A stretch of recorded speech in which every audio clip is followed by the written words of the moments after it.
Hello, everybody. Welcome to the show once again tonight. And we are gathering on this Thursday evening because we've got more draft stuff to get ready for. We are 2 weeks away officially now. We are actually 2 hours short of 2 weeks away. We are almost there. And I know people are getting sick of all the pre-draft stuff. People are getting sick of the mock drafts. I'm getting that sense. I think people are just ready to see what we do instead of talking about what we're going to do. So we're almost there. It sneaks up on you a little bit. It is sneaking up on us just a little bit.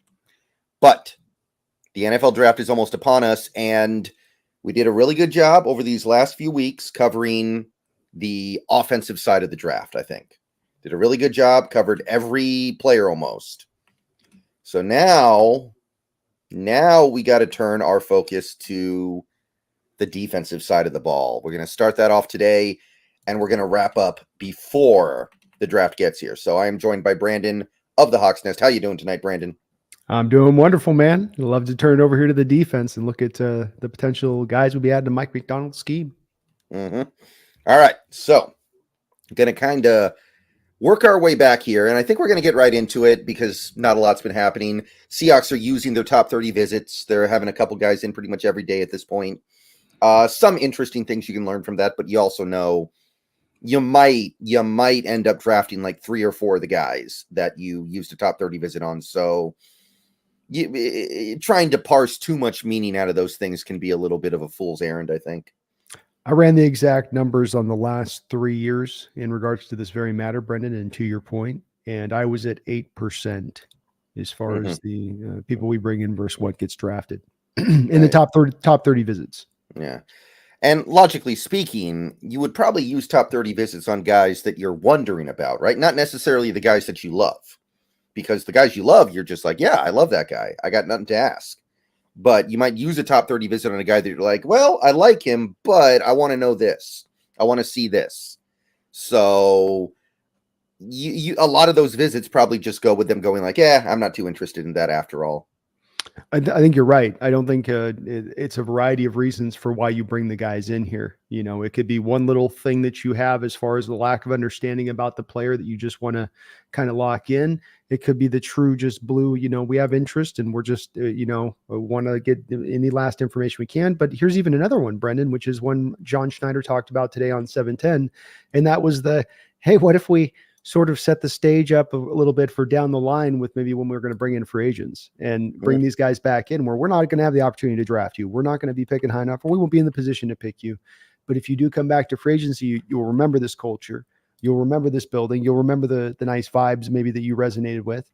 And maybe that can give us a little bit of a nose when it comes down to some negotiations down the wire against free agencies a couple years down the line. I thought that was interesting. John said that. It was it makes sense why you do it. Oh, yeah, absolutely. So we did hire a new coach the other day, Keaton. Did you see anything about that? I didn't pop up on my news source stuff. Sorry. Yeah, we hired an offensive assistant, Keaton, former Utah State quarterback, been bouncing around from college program to college program. So we're giving him his first ever chance in the NFL as a coach, but there isn't much to say. Like last year, he was an offensive assistant for Marshall. Okay. And the year before that, he was a running back coach for Utah State. And then he was a graduate assistant at like 3 different other programs over the course of like 5 years or something. So there's nothing really to say there. It's like, it's an offensive assistant. We're trying to launch his career that, will end up going up until he reaches a point where that's the peak of what he can actually get done at the NFL level. You can't have too many offensive minds in the room, man. Too many people trying to come up with some good ideas. All right. So with not a heck of a lot going on other than that, I think we should just hop right into these defensive linemen. You ready for that? You ready to go? Let's go. All right. So I'm not in love with this draft at the top for defensive linemen. No, it's not. It's not blowing up a dress, man. I think the body is nice. I like the body.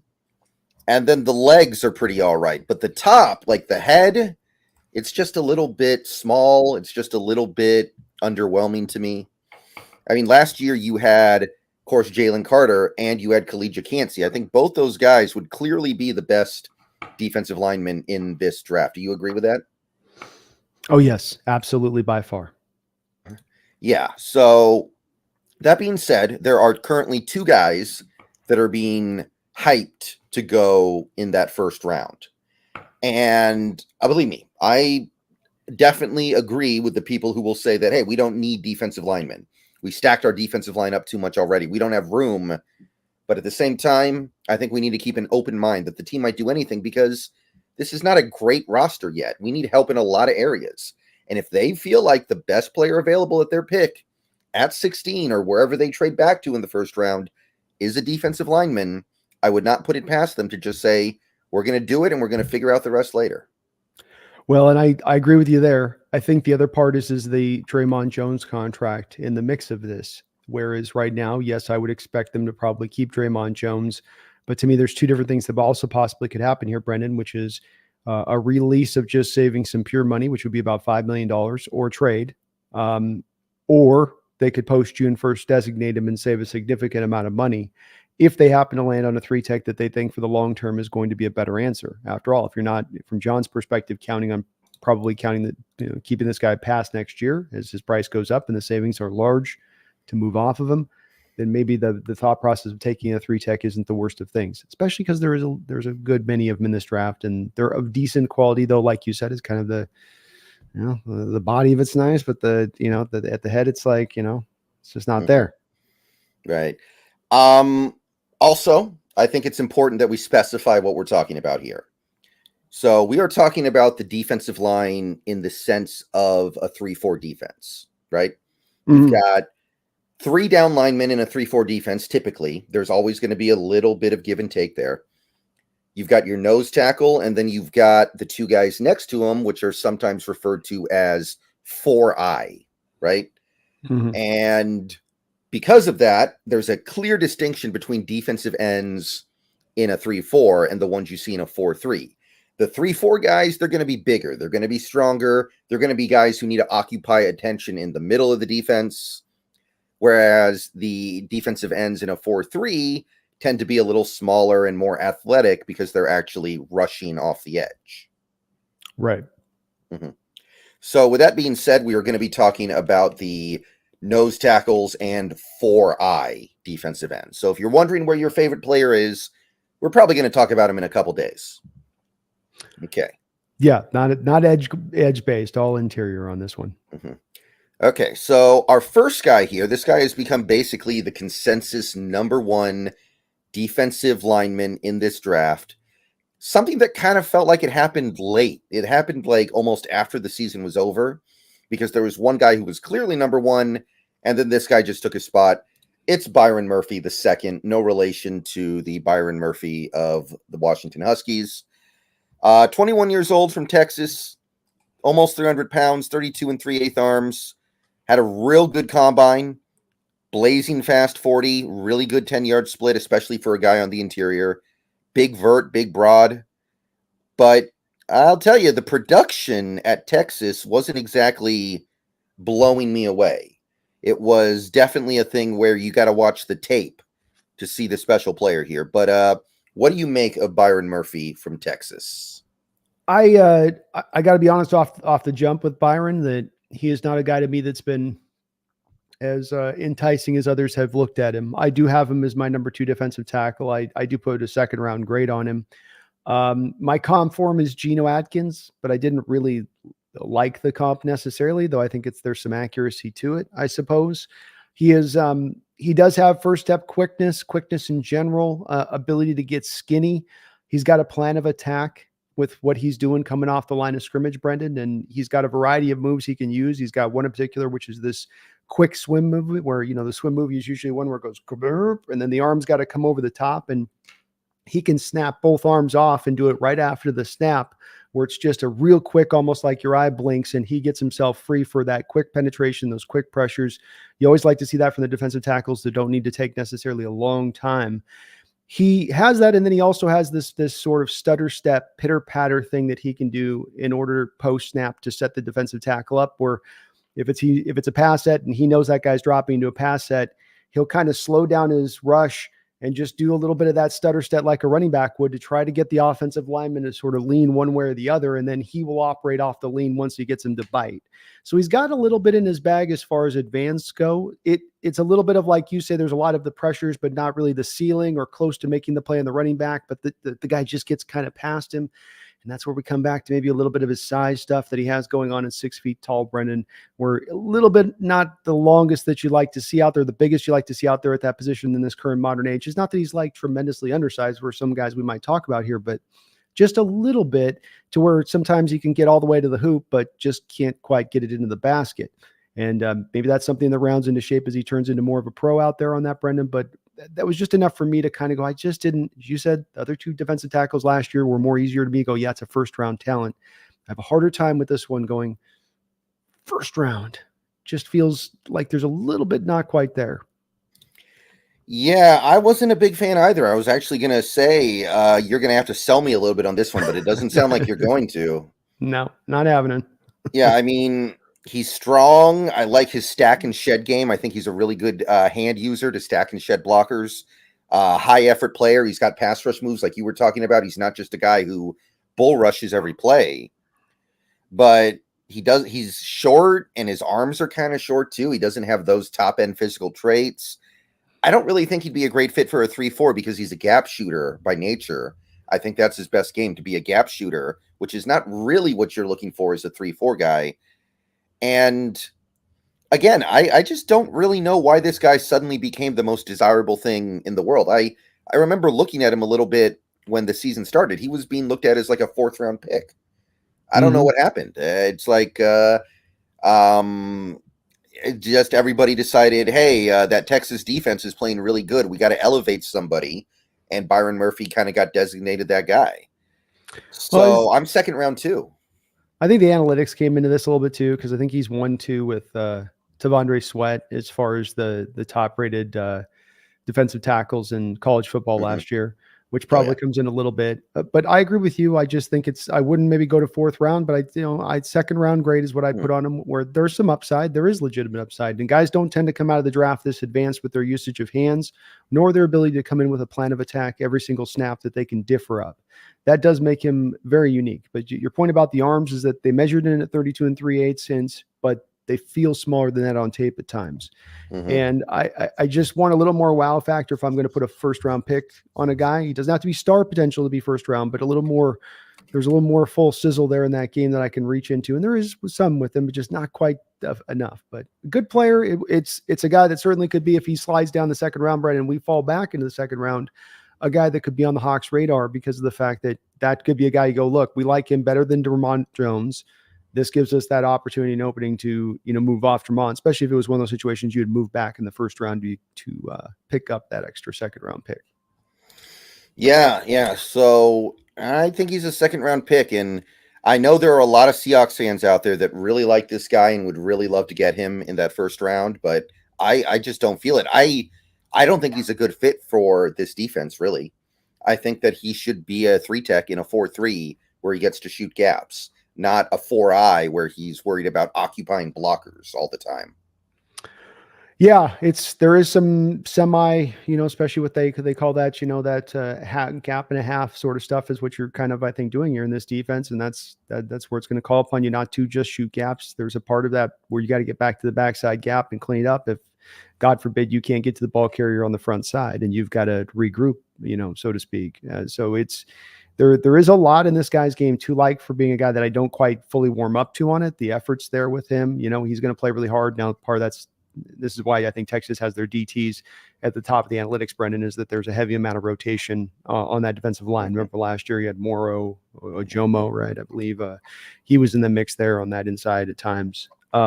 So he's a fun player. I think that he would be an interesting fit if you're doing more of that. But like you said, I just don't think quite lands to what we're going to want him to do. And it is weird because there are people out there that are trying to throw a Justin Matabuke comp at him, which I can't quite get to myself.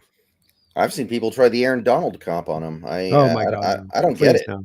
Jeez, no. That's such a disservice to Donald. Oh, he kind of has short arms. Aaron Donald had short arms. Okay, analysis over. Exactly. That's it. Settled. It's as easy as that. Okay, so yeah, for me, he is a second round guy. Don't really get it. Next guy, this is the guy who was number one basically all season, and then at the very finish line, Byron Murphy got elevated. But this guy's still generally considered a first round pick by pretty much everybody. Jerzon Newton of the Illinois Fighting Illini. 300 pounder. Got the same arm length as Murphy, by the way, kind of interestingly enough. All the big boards put him in the first, like I said, but PFF is the only one left that has him in the first half of the first round. Wow. Very productive the last 2 years. Made, 22 and a half tackles for loss, 13 total sacks. And that 2022 Illinois defense was the best in the country. Now, last year's defense was awful, but they lost Witherspoon. They lost Sidney Brown. They lost, I want to say, a couple other guys as well. I can't remember all their names. Jartavius Martin, the safety, got taken really high in the draft. So definitely a more illustrious career than Byron Murphy. But what do you think about him as a pro? Tough evaluation, Brendan. This guy watching tape, I've gone a little bit back and forth with him, never not liking him as a player and what he would bring as far as he's obviously got some fun NFL skill set upside that he brings in certain respects, but just in where you finally fully kind of land on him as a player and where you think you should go and who and whatnot. I do think at the end of the day, I like him a little bit more than Byron Murphy. I trust in a little bit of his more pure explosiveness that he brings to the position. Byron Murphy's got a lot of bag of moves. I think Jerzon Newton has a bag of moves that's a little bit less, but he's able to use them a little bit more with a little bit more confidence to me that they'll translate fully onto the next level where, some of where Byron's moves might get a little bit neutralized with that lack of arm length, lack of size. He's got average get off, Brendan, but I think he's got top grade quickness in short spaces for a man his size. If he gets any separation from the lineman, he can close and flatten that path to the quarterback really quickly. And those 4 steps to the quarterback feel quicker than you would normally get from any defensive lineman in the interior. It's kind of his one real, to me, plus skill that stands out. He's does a good job to me as also with his short area quickness of turning it into explosive power, be it whether it comes from the tackle or if he's coming off the ball and the lineman's setting up and he's been able to really transition that into explosiveness. He can kind of put a tackle on skates a little bit with that. And they don't have much of an answer. He just kind of comes in that unique package, I think, like that provides in that way that allows him to do that over and over again. And he's got really, really violent hands. I think Byron Murphy has really good hands. This guy's got a snapping violence to his hands and everything that he does that just to me, that's a lot more of that confidence that's going to go in. And high-end motor, Brendan, magnificent swim move. It comes in like a pinwheel and he's just chopping it down and it tends to get him released. And then he uses that short area quickness. Like that's the thing for me that goes back and forth with him as far as where I have the more of the confidence is that he snaps that down. He gets off that block. And then he's always got that short area quickness to still then get to the ball carrier. Where like we talked with Byron Murphy, there's sometimes he can't then quite get to the ball carrier after he snapped off that hand snap, Mm-hmm. Right. So Newton is my top defensive tackle in this draft as well. He is my number one. I think he's a first rounder, but not by a ton. I think he's a late first rounder. I like his hands. He uses his hands really well. He's got the quickness and agility to win with speed and strength. I know he didn't test, but he's pretty quick out there. He's also got enough strength to hold his ground against the run. Some things that I wonder about him, it seems like he doesn't really get leverage yet. He doesn't sink his hips. Doesn't pop off at the snap the way that you'd like necessarily. I also question the 3-4 fit. I don't know about him in 4. I like it better than Murphy. I get it a little more than Murphy, but I still feel like this is probably meant to be a 4-3 tech. Personally, I think he's definitely got the more of the ability to play it, Brendan. I think he could do. My comp for him is Ed Oliver. And I think Ed Oliver's done some similar things out there with the Buffalo defense that you'd be asking him to do here. I think he can do that stuff because of that strength and power you just talked about. The ability to get back. That's the thing we talk about, maybe with Murphy is like, can you just, okay, you've shot that first gap. Now can you redirect, flip your hips, twist and torque over and get back released back to that other gap so that you can get in there to make that play? Or you just have to run around it. You have to go around the front side of the hole there to get to that running back. And if he's already past it, then is he gone? And I think sometimes Murphy's got to make that case of, I got to just try to see if I can get through the front side to catch up and trust my own little quickness to get there versus a guy like, to me, Newton, who's like, I can just snap back with that windmill and pull back to their side, and I've got the power to throw this guy around just a little bit. He's not ultimately some big brute in there from a power standpoint, but he's just got a little bit enough of that in there to be able to give it to you, to maybe give me confidence he could do that, which is why I've got him just a little bit ahead of Murphy, though a second round grade. Mm-hmm. All right. Okay. So we both like him. I like him a little bit more. Still not enamored. This is still not like, again, most drafts I feel like have a better defensive tackle prospect than Newton. I feel like he is, if you were to compare top defensive tackle prospects over the last 20 years, he'd be closer to the bottom of the list. I'll put it to you that way. I think two things you mentioned in your assessment. The leverage. You're 6'2", you're going up against 6'4", 6'5" guys. Why are you getting that leverage loss so often? And I saw the same thing on tape. That's the one little thing to me that was, I don't like that. And then you mentioned the quickness. He has the short area burst, right? It's hard to kind of always discern this a little bit, but it is, like I said, average get off, where it's like, okay, dunk, the first step's like kind of with everybody else, and then woo, then you get the little bit of the extra bit to it. And those are the two things we're go, okay, that's enough for me to just kind of ding you down just a bit to the second round or late first. I will say, in my mock I ran, was trying to look through all the teams where I thought these guys would go. I think need will probably overcome necessarily that second round valuation I might have on it, because I did in my mock have both defensive tackles going at the late first round because of the needs of the teams that were there as much as anything. Yeah, that makes sense, because most teams need that, and if that's the best you can do, then so be it. Yeah, what are you going to do at that point? I mean, it's you got to grab what you can grab, and a team like the Rams, for instance, if maybe they can't jump on one of these quarterbacks they're hoping falls in their lap, you could easily see them going over and saying, okay, let's get our Aaron Donald replacement in Newton or in Murphy. Not saying that they are those guys, but like, hey, we got to deal with this, and maybe they don't want to wait in this draft. Mm-hmm. All right. One more guy that I want to discuss in this group, although I don't know if he really belongs up here anymore with some of the recent occurrences.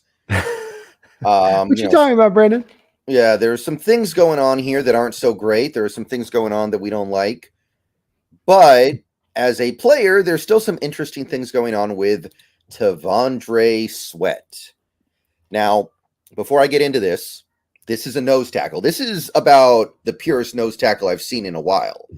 So understand that the first two guys would be playing that defensive end 4-eye role, and this guy would very much be playing the zero tech role right in the middle. 366 pounds, 6'4.5", 33 1/4 arms, 10-inch hands.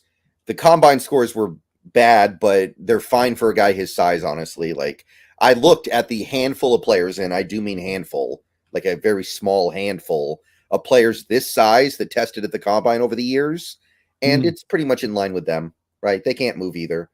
You couldn't move either if you were suddenly 366 pounds, so I get it. Yeah, but he was top 100 everywhere. I don't know if he's top 100 now, but what do you think? Fun prospect, Brennan, for the reasons you kind of noted. So a very unique kind of guy. Dontario Poe, give me a 0 to 10 on your scale of how close you like that comp. You're muted. Go. Dontario Poe. That's not bad. That's not bad, because Dontario Poe offered a little bit in the passing game as well, like this guy does. Like, there is a little something that separates this guy from Mozzie Smith, right? There is a little bit of that added dimension that I think makes him a little more appetizing.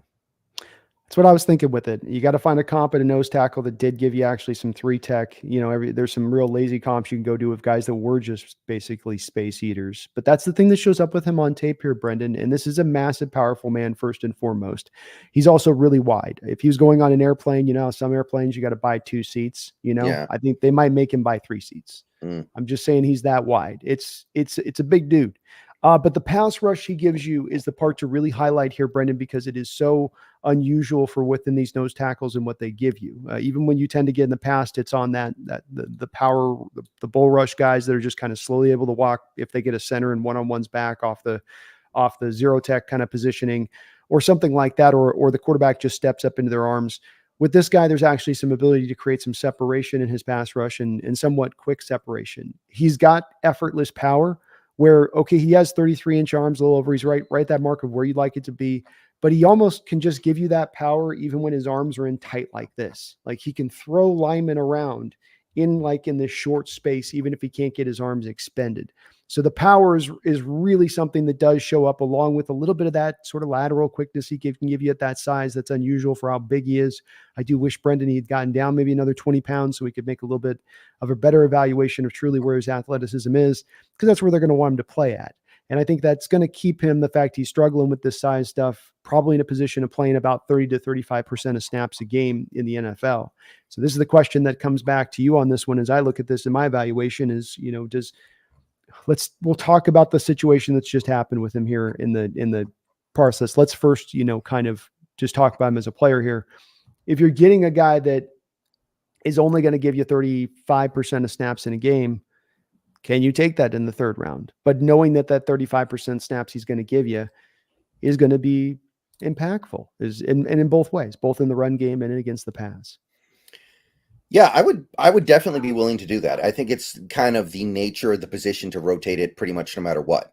So if you're talking about a guy who gives you a very rare skill set but needs to be rotated a little bit more than the average, that's a trade-off I'm willing to make. So I got no problem doing it. I'm talking 2 oxygen tanks right next to the coach. Like coach might have to be every time he's coming off, Here we go, big man. Yeah, and there are some concerns with his effort, are some concerns with his passion and drive for the game. So he might just be cool being the novelty, right? He might just be okay being like, hey, everybody's going to know me because I'm the 370-pound dude. They're not going to know me because I'm a great player. I'm just, good enough to stick around in this league. There is a little bit of that concern, I think. That's what is a lot of things of what coaches and players will tell you will be the difference between guys and what makes them a pro successful or not. And in that everybody is talented. Do you have the work ethic and care for your craft that you can refine that skill set and that you can become the guy you are capable of becoming? And I think you have a certain reference to why you're bringing this up. Right. So we had the DUI, what was it, like 3-4 days ago? And then we also had a report from insiders in that Longhorn locker room that said he was basically a party animal. He didn't really take anything all that seriously.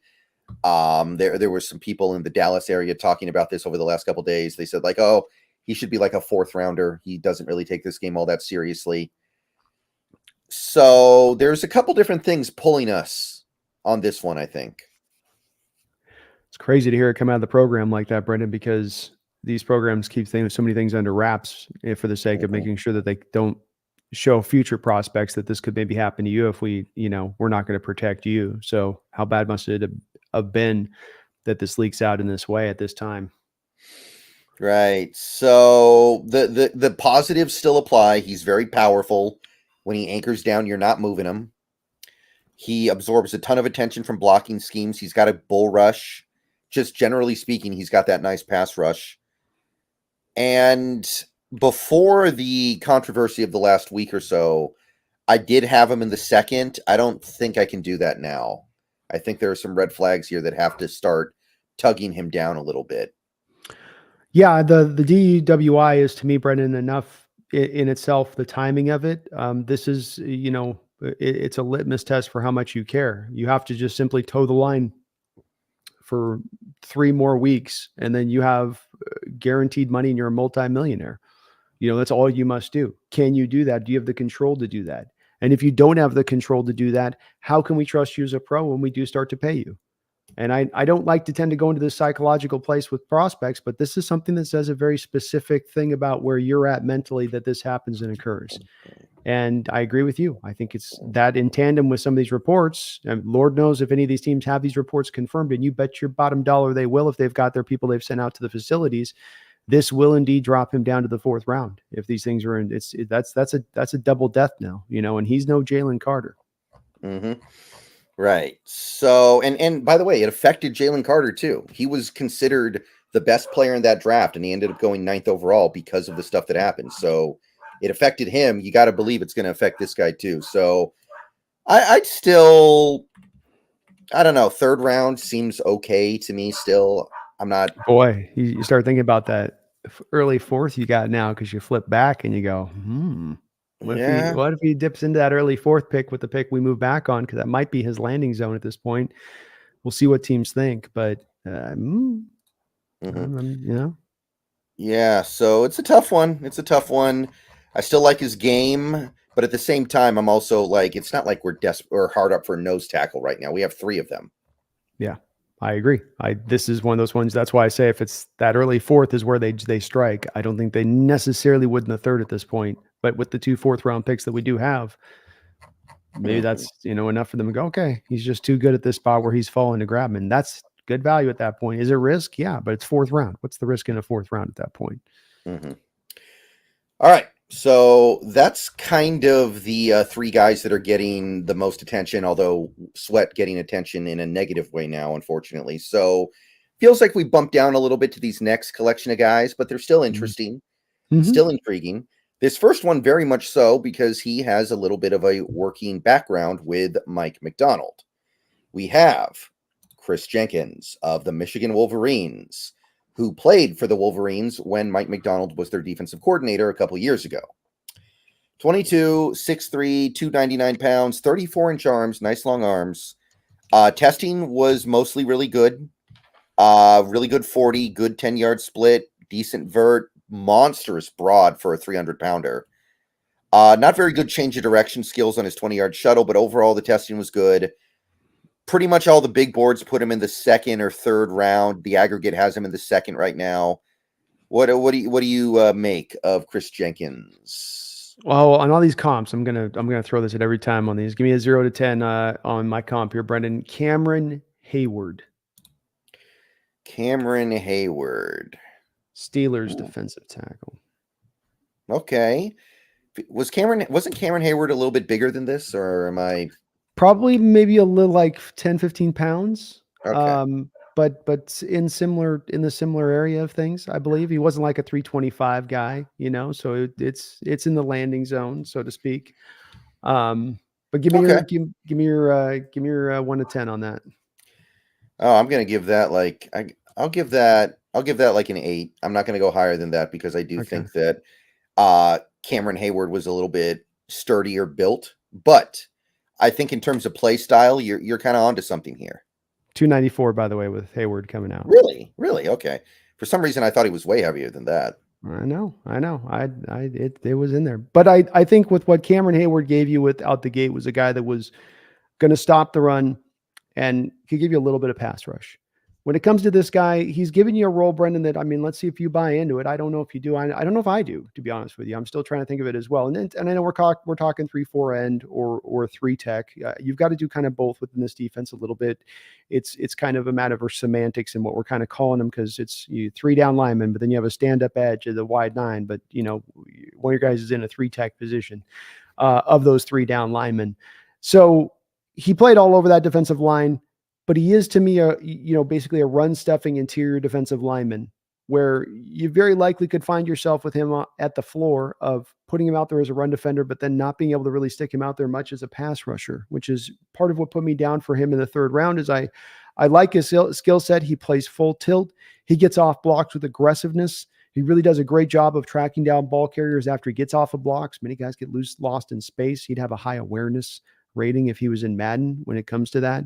He just doesn't have a lot of moves in his bag. A little bit of a rip move he can go to with some success, but he really just relies upon energy and effort and the high motor to kind of get him there as far as a pass rusher goes. And it works really good against the run because he's just the ball and knives kind of guy against the run to try to block with the hands coming at you and just got that power to him. But I worry he doesn't have as much of the upside you might want there as a pass rusher, and that he has to end up making kind of his bones as just kind of a run defender. I'll say too, Michigan didn't necessarily do him a lot of favors, moving him every which way but loose on that defensive line, rather than just kind of giving him a home, because there's times he's up on that edge, setting the hard edge, where it's like, well, should be more interior guy. He shouldn't be an edge out there in sort of a Red Bryant-like role. Well, it's not really his thing. Yeah, what's interesting here? I've never seen anyone call him Chris Jenkins Jr., but there was a Chris Jenkins that is his father, who was, I think, the 4th overall. He was a very high pick in the draft for the Jets and went on to become a 4-time Pro Bowler. He was a great player. Very good player. Very good player. Very different player in a lot of ways. He felt bigger than his son did. Mhm. And that's the weird thing is maybe it's just because of how compact the younger Chris Jenkins is. He just feels really compact Yeah. and not as large as but his dad was just a monster. Yeah. Yeah, but do you think he doesn't do the junior because he doesn't want to be in the shadow of his dad? Maybe I he mean, wants to be his own man. maybe but it's like when people are Googling, it doesn't do much to differentiate you if you're Googling between you and your dad when it comes up, So I mean that doesn't help, from that. I don't know. Yeah, Haven't seen this very often. Maybe they yeah, got a different middle name. yeah. It's like when Nicolas Cage, he's related to Francis Ford Coppola, right? Hmm. But he changed his name to Nicolas Cage so people wouldn't know because he wanted to be his own guy. Maybe it's like That's that. right. I don't know. It's interesting, He doesn't want to be but known as a nepo baby. exactly. So, high effort, uses his long arms really well to stack and shed blockers. And I'll tell you, the stacking and the shedding stuff, that's sometimes hard to come by. A lot of these guys, once a lineman gets locked onto them, it's really hard for them to detach. So these guys that know how to do it are great. He can also do a little bit of gap shooting, uses his hands well. Now, he doesn't have a lot that he can do as a pass rusher. He doesn't bring a lot to the table there. Um, I don't know if he'll be able to hold up against double teams. So I do question the fit a little bit, but at the same time, he played under Mike McDonald in 2021. So obviously there's some understanding of him being able to work on that defense. So I would be hesitant to take him in the second round, but I think I would be willing to do it, especially because I would assume that if we do take him in the second, it would be because Mike McDonald pounded the table for him because he knows that guy. Yeah, I think when it comes to Brendan, any of the players coming out of Michigan or Washington, if they happen to find themselves on this team, I'm not going to stew too much on them, no matter where they take them at, because of the fact that you have a unique insider knowledge with the guys that are pounding that table. It's not merely a coach falling in love with a guy; it's a coach falling in love with the guy who he coached, and so there's got to be less of worry on that from folks like ourselves when we look at those kind of picks. I do have him as a third round guy because I do think that floor has such a high likelihood. You just mentioned a lot of things that he does so very good in the running game. It's a multitude of things, including that stack and shed ability. And the run stuffing ability is legit. Make no bones about it, but it is a passing league at the end of the day. And I do think he ends up finding himself in that rotation where you're on passing downs, rotating somebody else who's just more of a lethal pass rusher than what he can supply. It can grow with time. He's not an old guy. But that's also part of what I'm a little worried with me is, he comes from his father. There should be a little bit more, maybe some of advancement in that than I would be expecting for these kind of kids, typically in this, background where, they've had the father's connections to helping teach them up and get them there and all that. And he's a good player. No doubt he will help our defense, but I do think he leans into just kind of helping you in one area rather than really able to do much really as a pass rusher, because you just didn't show much of it on Michigan's tape. Yeah, 6 combined sacks over the last 2 years for. I'm sorry, but I'm sorry. I think I got that number wrong. Yeah, actually 4.5. I was looking at the wrong number. My bad. Hmm. So he did have decent overall production, but 4.5 total sacks over 2 seasons. I mean, part of it is because he doesn't get to play in the fourth quarter ever because Michigan's winning by 8 touchdowns, but still. And they're bouncing in between that rotation of that line because he's not just lined up in that one spot that he's comfortable in. We're going to talk about a couple guys here that they know right where they're going to be on every snap on that inside. So they get operated from within. They get a set up moves, snap in and snap out. He might be moved all along that defensive line for Michigan. Mm-hmm. All right. So I think that's a pretty good rundown on Chris Jenkins. We both like him. It's not as exciting as it once was. There was a point where we both really liked him. And then we dug in a little bit, and I think we found out he's not really a pass rusher, and who knows if he'll ever be. That's that thing we come into. The final year of tape matters, Brendan, because you're speaking to the last year and the look at him when we initially kind of spotted him on the scene from the previous year's tape. And he showed you the previous year tape, the run defense was there, and then you were looking to see if the pass rush could take steps forward this year. And you could that stuff would start to flash. The hand fighting, the becoming a little more of a technician at the position rather than just kind of a brute force guy with it. And it didn't come along. And so then that does then kind of middle down, stop down a little bit of that up end that you thought was there, which unfortunately just it didn't show it. So you can't say it's necessarily going to happen. Mm-hmm. All right. We were on one side of the big rivalry, so let's go to the other side of the big rivalry for this next one. Whoa, Nelly. The big game, and I'll tell you, Chris Jenkins is getting the better of this guy these last several years.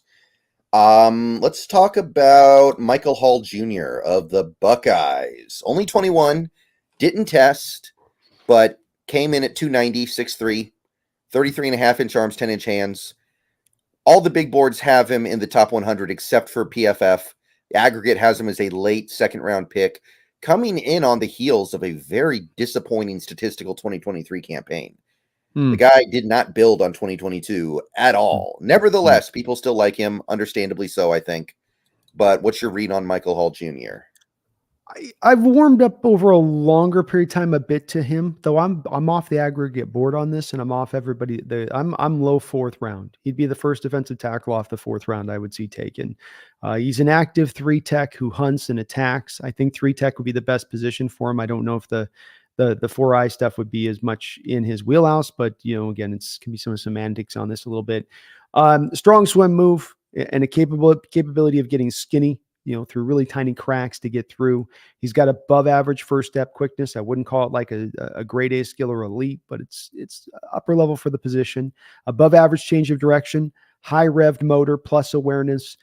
He's going to fight through every play, even if the play is around him. He'll go find the ball carrier. So there's some things that you like about the effort and some of what you see from his ability to sort of hand fight initially. He tries hard when it comes to run defense, Brendan, but it still feels like a slight weakness to me. I'd be interested to see your thoughts on this. It's more than it's not, never necessarily like horrible, but it's a little bit of, you can go at him a bit, I think at times. He just feels small in these moments. You feel that he's at 290 pounds. You feel, there's a couple of these guys that we're going to talk about, frankly. I'm going to say this over and over because we got a couple guys that are at that sub 290 pounds, Brendan. And if you're 290 and you got a guy across from you at 325, 330, it sometimes just gets hard if you can't root in there and get that power locked in, right? Because they've got you. Yeah, he's a little lean. He's got kind of a lean looking frame, and it does cause issues when he slides inside.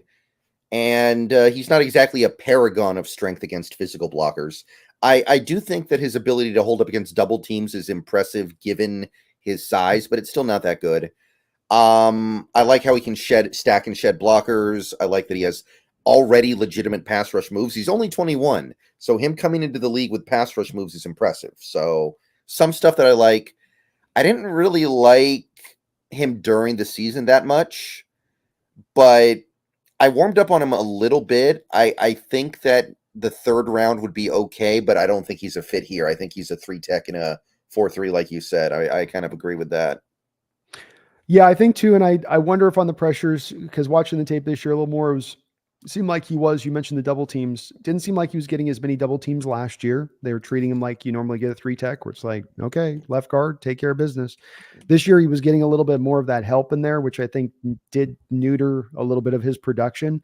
Because even though he was at 1.5 sacks from 4, I think he still upped his pressures to 22 off of 7 from the previous year. He has got a little bit of that thing going on like Byron Murphy, though, Brendan, where he can, can't quite, $1 million move, 10-cent finish, where you can't quite get that final, get the thing guy down to the ground. You're just always this close to getting it there, that far away, so to speak. So I dropped him into that top 4 because I did feel like we just didn't see that step forward as a player on that. And I do get worried about those guys at that 290. If you're 290, you need to be bringing some really like Kalijah Cansey like level of quickness at that size in this day and age. 300 pounds is kind of the going rate, 305, even for the 3 techs. Maybe it wasn't that way 20 years ago, but it is now.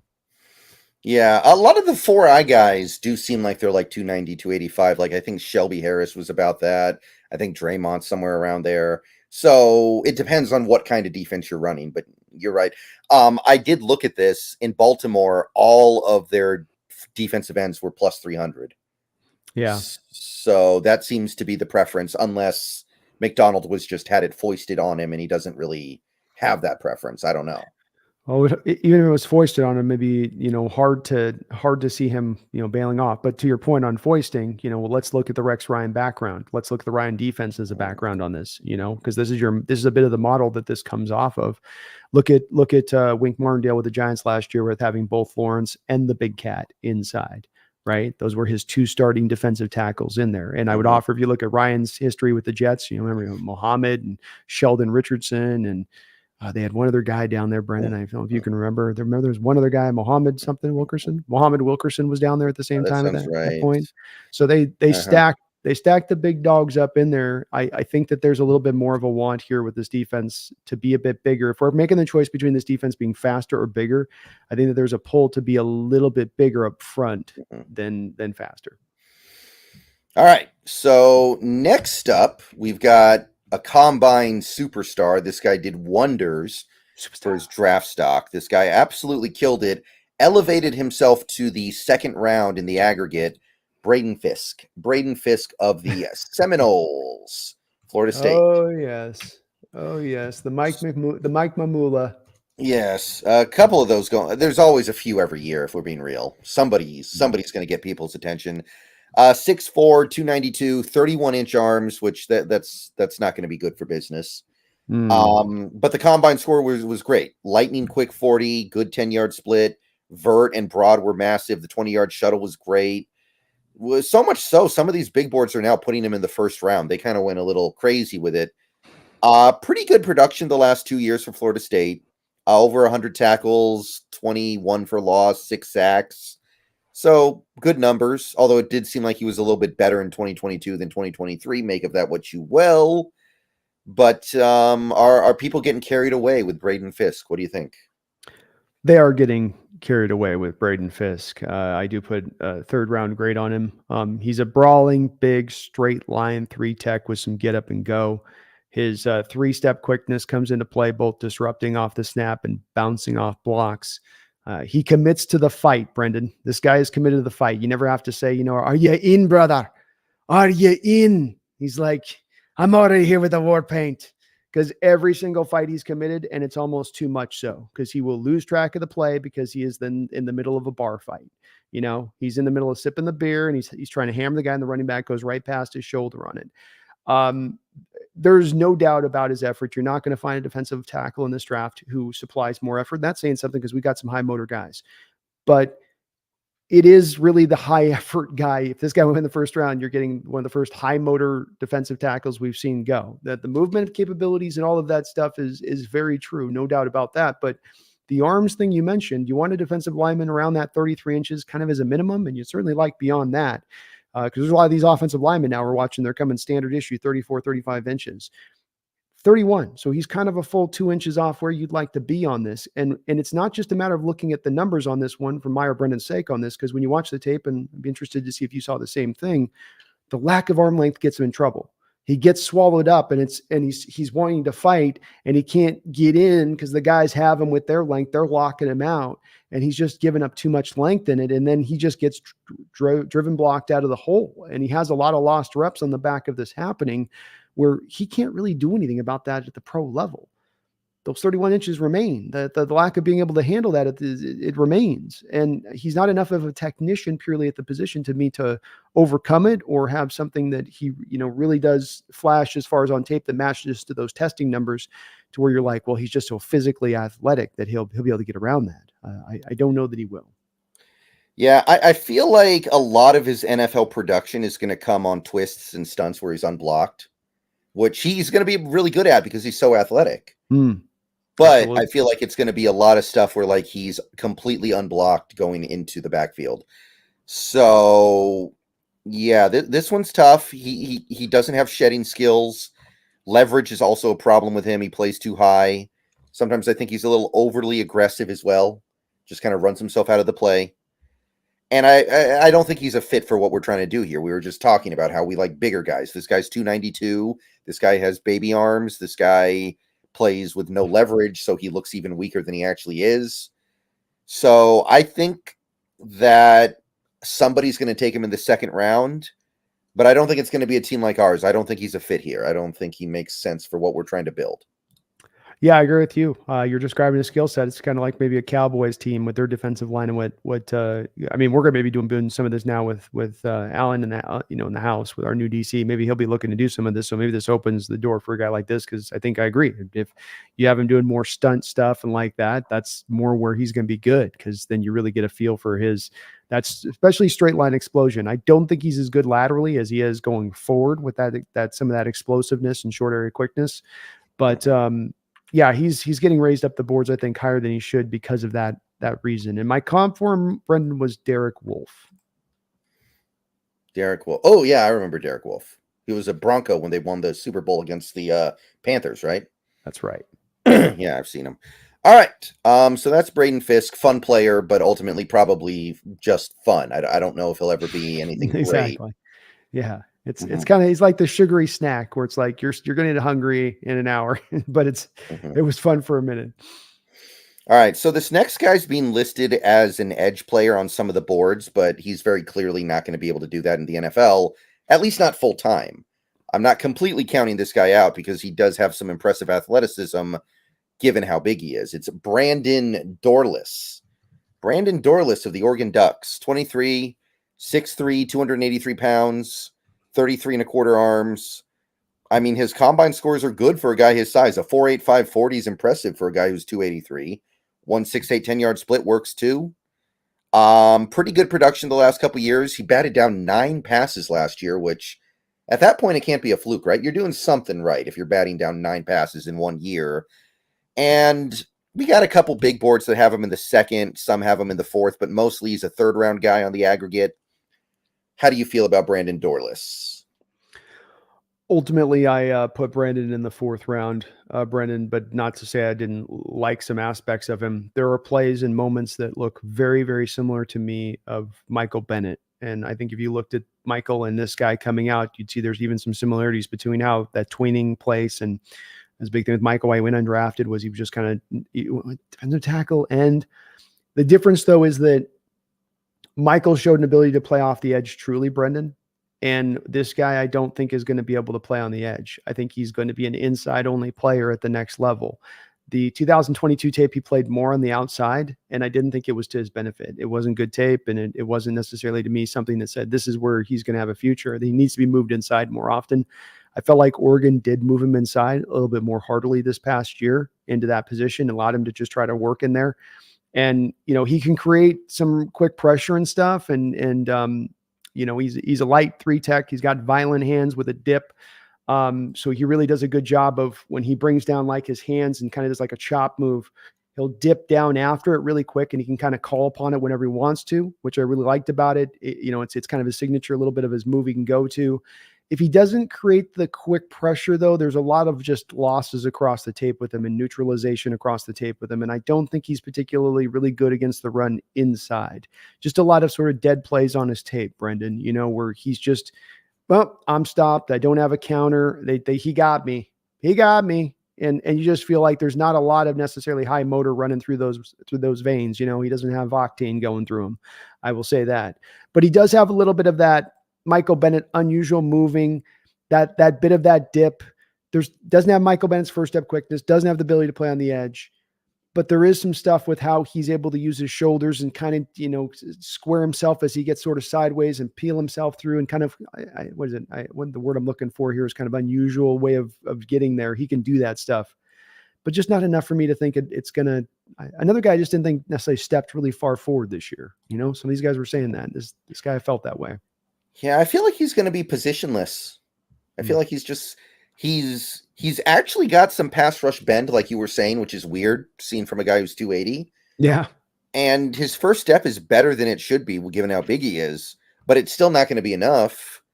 And I think he's physically weak. I don't think he has the strength to hold up in the middle either. So I think he's just going to end up like a man with no position. So I'm a little pessimistic about Mr. Dorles here. I had him in the 4th round because there is some stuff here to like, and you can try to figure it out. He's got some nice moves that he can pull out. He's got good lateral agility for a guy who's 283. But overall, I just couldn't quite put him in the top 100. I put him in the 4th. And I don't know where he ends up. I don't think he's a good fit on either end of it personally. Yeah, it's troublesome to try to find it. And I mean, how this is, again, it hit with Michael Bennett, hits with tweeners. Sometimes tweeners can go to just the perfect place to utilize them in the right way. Other times guys go undrafted because teams are just going, I don't have the imagination to understand what we're going to do with you. I don't know what to do with you. And, he's not quite to me as much as what Michael was. Maybe he'll prove to be at long term, because those two other things Michael could really do to be able to play on the edge, play tough on the edge, get off block, still get to it. That first step quickness really made Michael go, because Michael would get into you so fast. And then you were always putting the lineman in recovery mode. And this guy's got good quickness, but not that. Michael had like a little bit of that almost lightning first step, especially as his career went on, where he just found that perfect way to be really fast at that inside at that position. And this guy doesn't just quite have that, Brendan. I went 4th round too, because I said, well, okay, at least you can maybe rotate him in as a pass rusher along your line. But I looked at the snaps on this, heavily skewed at Oregon on the run to pass rush snaps to pass rushing. So they were trying to protect him. You can see by just the snap counts a little bit this past year and keeping him off the field in the run game. Could he be like a Draymond Jones? Because Draymond Jones is kind of an undersized guy that plays inside and slides outside on occasion. I feel like Draymond was a little bit more advanced coming out of Ohio State with his hands and his understanding of having a plan of attack. This guy's got kind of a plan, but then there's sometimes where he just kind of comes off the ball. And like I said, those kind of dead snaps where it's like nothing happened. You didn't go to some move and it got neutralized. You just kind of went out into the guy's shit, and you kind of went like this. And then you went, okay. And that's it. And the play kind of is dead for me, and I don't have anywhere. And they'll kind of almost be brought to a standstill. And you're going, but give me some fight here. What's your counter? What's your, I think with Draymond, there's a little bit more of the counters to or chaining the moves up. One goes, the other goes. He's got the one move, and then that's the chain stops. Sijen, thank you for the $5. Always appreciate your guys' collabs. Thank you. Well, thank you, Sijen. Thank you, Sijen. Sijen, whichever. I'm sorry if I mispronounced that, but thank you very much. We appreciate doing them. Yeah, man. We love doing this stuff. Every year we'll always kick these out. So. Oh, yes. As long as they allow us to keep doing this, as long as they don't kick us out. That's right. No more covering the draft, guys. It's a private enterprise now. All right. Next guy here. This is a really kind of a tough one. This guy was very hyped going into the season, like first round hyped, and then he just didn't really do anything. Leonard Taylor III of the Miami Hurricanes. 22, 6'3.5", 303 pounds, 33 7/8 arms. Testing was really disappointing. He was a very mediocre tester. 5'1", 240, 176 10-yard split, just kind of like bleh. And he had all of 1 sack and 19 tackles last year. I know he missed some games, but he didn't miss enough to justify that. So I don't really know what we got here with Leonard Taylor, but it was definitely a disappointing year for him. So where are you on Leonard Taylor? Oh, man, from Dorles to Hall to Taylor, Brendan. I think my 4th round is my island of misfit toys. You know what I'm saying, for defensive tackles, because I'm cramming them in the 4th round with the rest of them. Quick, penetrating, and disruptive defensive tackle who uses his arm length to rope in tackles at a distance. He's got great first step quickness. Not a leader close to, just useful in getting him past long extension. He can twist his hips and get skinny in the middle of hand fighting, which I think is unique for his size. Most guys, they get the hand fighting and transitioning to flipping the hips. Doesn't happen quickly, and linemen can tend to anticipate it, and so they can tend to adjust to it in advance, where he can kind of flip those hips, get off you, and it's not then really him using his hands to get off you. It's almost him using his feet to get off you. I think he's at his best single gapping and getting up the field, Brendan. If he's got a hunker down, it's more of a mixed bag. If he's 2 gapping, more of a mixed bag, or doing like some of the stuff we'll ask him to do, mixed bag. Just doesn't have the power at the point of attack to hold up. The effort and the fight are there. He just can't find much success. I think he's just missing some pure strength for the position, quite frankly. Good awareness in traffic post snap. I think he can navigate the mess of a play, find the ball carrier, and still go make the play. He attacks a little wide with his hands for me, Brendan. Sometimes he can catch the underside of the lineman's wrists or into their arms, and he can drive them up and he can walk the guy in the backfield. But more often than not, he's setting the stage where the lineman's driving their hands inside. I hug you out here on the outside. This isn't good for me. You know what I mean? because now he's where he wants to be. He can control me, and I'm not fighting him. I'm not controlling him back in his chest. Instead, I'm kind of like lobstering him a little bit on the sides of his deal. And I can't do anything out here with this. And so it's like, he's trying to come up through and he's trying to strike, and the strike ends up latching onto the shoulders, and some bad snaps in there where that just ends up occurring for me, where you go, this isn't not, that's a bad habit, Leonard. I know what you're trying to do, but if the hands come up, you got to bring back the hands down under. You can't just let the hands go dead at that point and go, well, okay, he's on my chest plate. Now, you got to have something that you can do to bring inside at that point to get yourself off, because then they've got him controlled. And then there's nowhere he's going at that point. So another guy, like I say, in this fourth round, I don't mean to sound so down on these defensive linemen. It is what it is. But just a guy didn't come out this year and put out his best tape in his final season of college football. And a guy that, like we've been looking on this list, you and I track these guys back to the start of the year when we started doing these shows. And so we've been looking at him going back to last year's tape. And it's just, you're not seeing the advancement on some of these guys. You're seeing this year's tape looks a lot like last year's tape. And that's a worrisome sign for me with college football. You're not looking for huge leaps, but you are looking for that light bulb to go on and where that progression will lie, so you can hope to see the progression at the pro level. Yeah. I was really disappointed. He was a guy who I was really circling before the season started. He's a good gap shooter. I think he's pretty good at stacking and shedding blockers. Bull rush potential. I think he'll have a good bull rush in the NFL. Nice first step, but loses leverage a lot. Not very good with his hands. Doesn't know how to use his hands yet. And I thought that maybe he would show up at the combine and maybe do the Chop Robinson thing where he's like, oh, I didn't produce last year, but I'm still a freak athlete. But no, we didn't get any of that. Not even close. Yeah. So fourth round, maybe fifth. 10-yard split in particular, man, 1.76, 10-yard split. I mean, you're looking for that. He wants that first step quickness. That's where he's going to make his bones, if he's going to make his bones at the NFL level. And it wasn't there, to your point of that, at the combine. So. Yeah, I mean, fourth or fifth round for me, somewhere around there. Just going to kind of depend on how deep the draft ends up being when I put together my final big board. But yeah, disappointing. I landed in the fourth round as well. I had my pecking order in the fourth round goes Hall, Leonard Taylor, Brandon Dorles. Those are my three guys that I've got, kind of stacked in there. And it's again on the back of that, very talented guys. You have guys with upside you're getting in the fourth round. There's no doubt about that.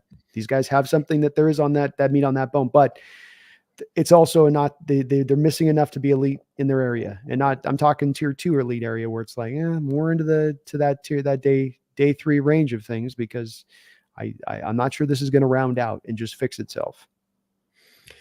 All right, so this next guy, this is actually a guy that I'm kind of into. I like him a little bit more than most people. I'm impressed. I'm optimistic about this one. And if we draft him, I'm going to have to learn how to pronounce his name, which is going to be a journey in and of itself. It is Ruke Orhorhoro.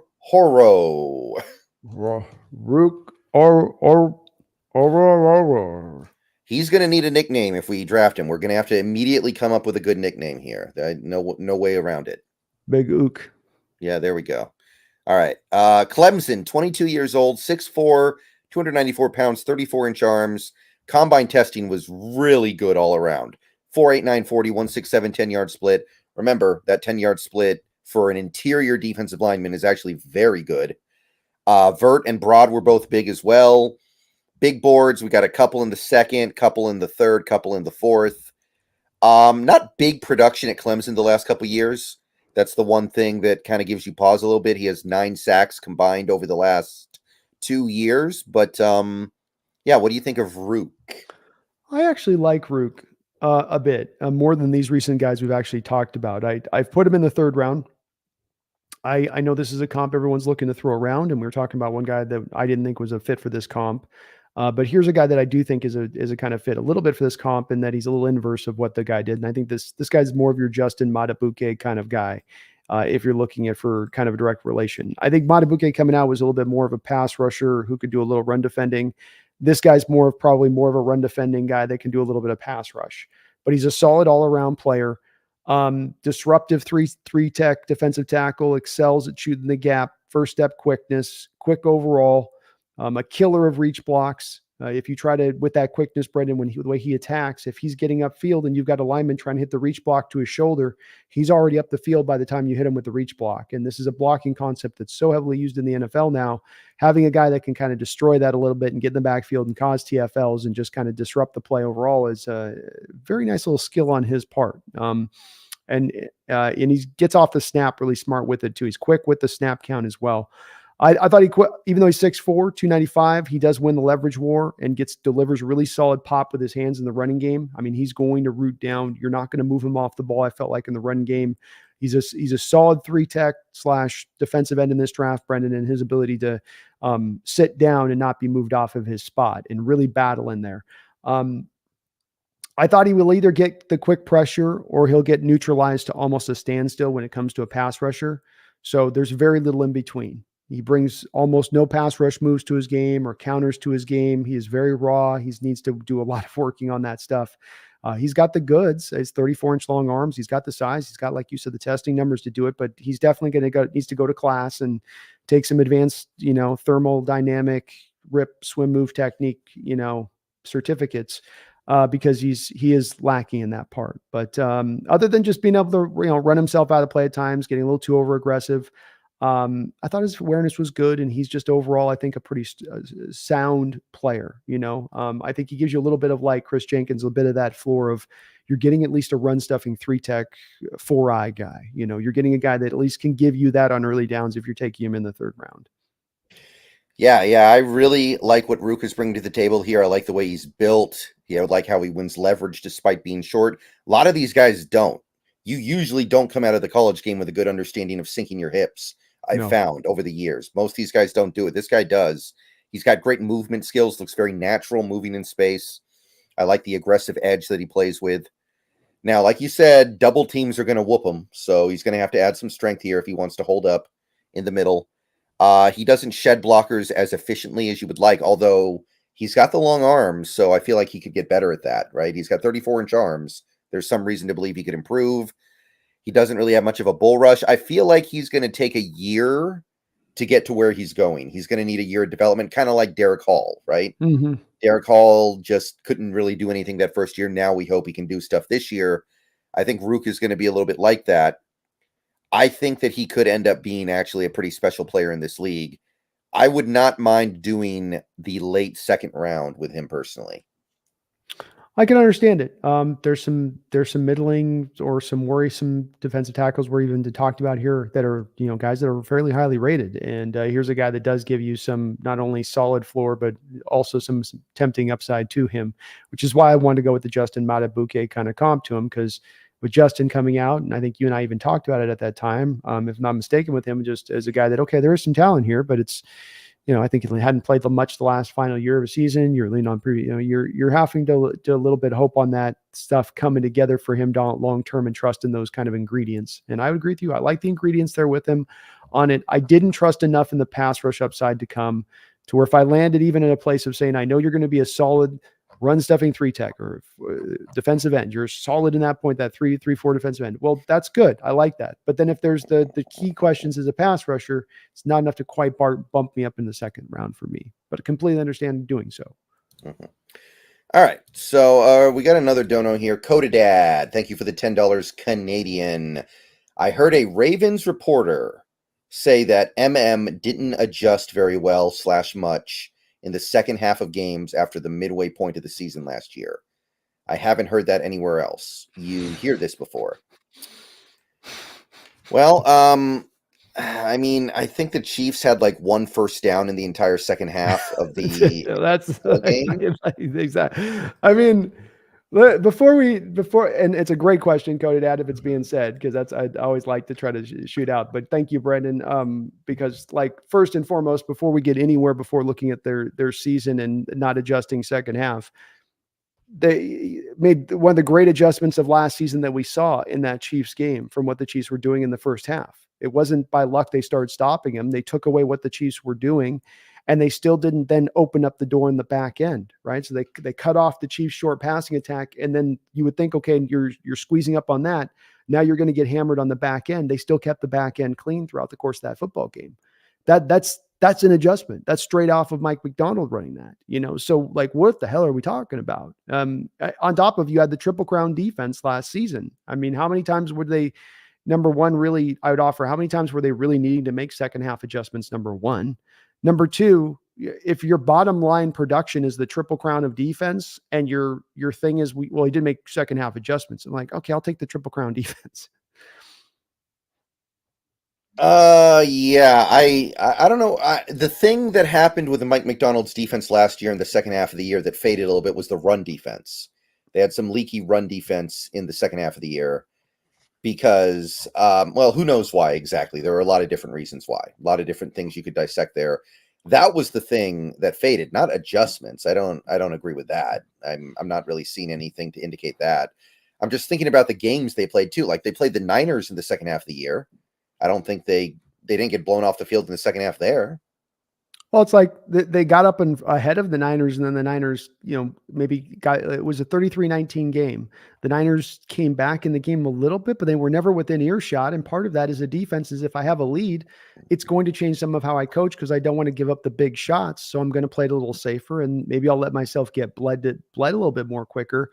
But that's how you manage the game in that way as a coach. I mean, you're not going to be like, we're just going to keep playing like we're playing and give up a big shot. And if I just play it straight up and make them earn it, they have no chance to win. But now I'm going to give them a chance to win if I give up this big play, because I just want to play it.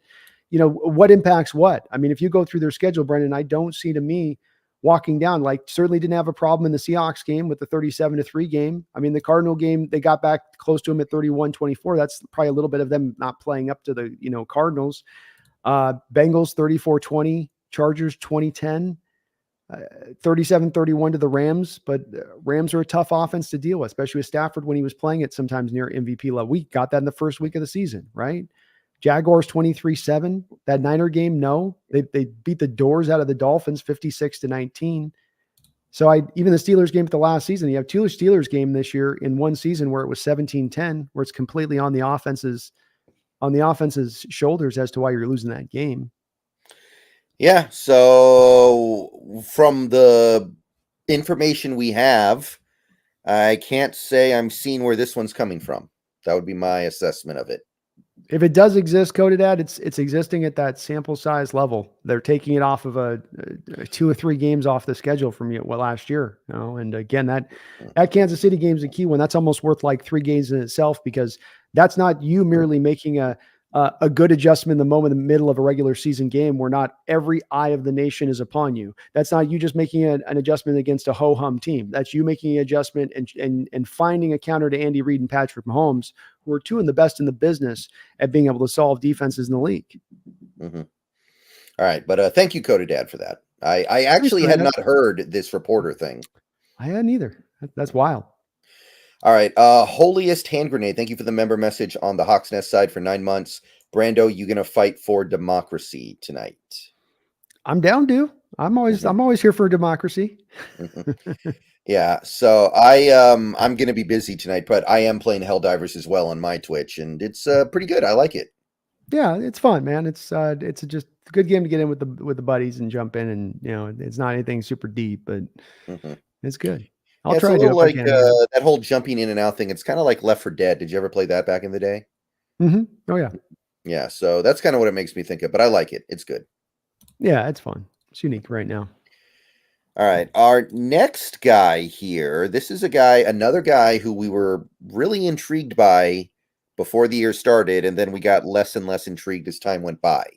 Just kind of slipped away from him as the year went on. Mason Smith of LSU. Mason Smith. Mm-hmm. He needs a few more A's in that name. I think maybe that's what did him in. I don't know, but not a very good year. It can't hurt at this point. I'd start chopping that extra A off at this point. He's a big dude, 6'5", 306 pounds, 35-inch arms. Hello. That's pretty good. The testing numbers were above average, but the production just wasn't there. He actually regressed a little bit from 2021. And then 2022, by the way, he didn't play because he got hurt, I think. I think he tore something.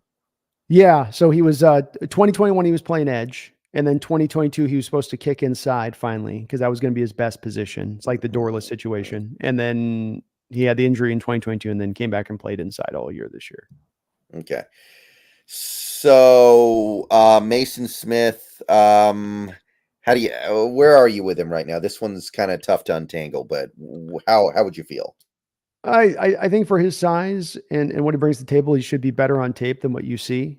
He's a very simple player to me. He just wants to lock you out, try to throw you away, and find the ball carrier. So it's a tackle shed dummy kind of thing that he's trying to do every time, and it can work at times. But when you always go to it constantly, then linemen know it's coming, and it loses its effectiveness. He's able to play sometimes with some bounce off the block. Get a little bit to the edge of the arc when he's moving. As far as for a big man, he's got a little bit of some natural kind of bounce that's unique to him and explosiveness that's unique to him.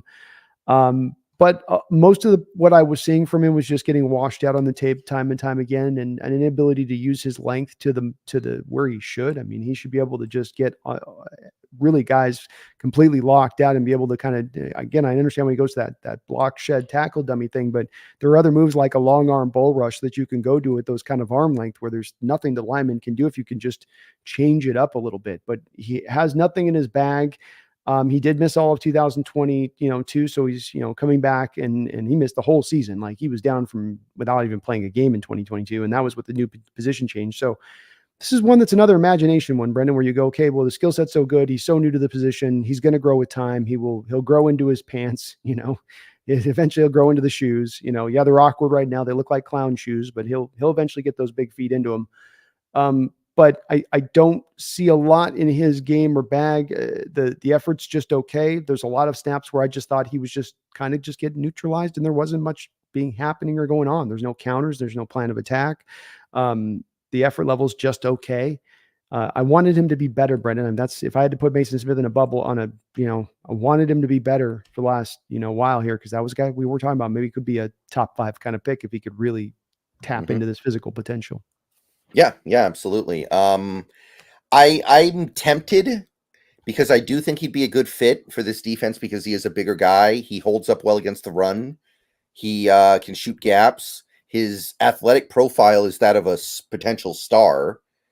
But, you have the injury risk because he's had injuries in his career. You have the lack of technique, the lack of being able to play with leverage. Like it just feels like he needs a lot more time here. I don't know. He might be years away. Like I said of Ruke, that he might be a year away. This guy might be a few years away. I'd probably be willing to shrug and take a shot on him in like the late 4th round, but that's about it.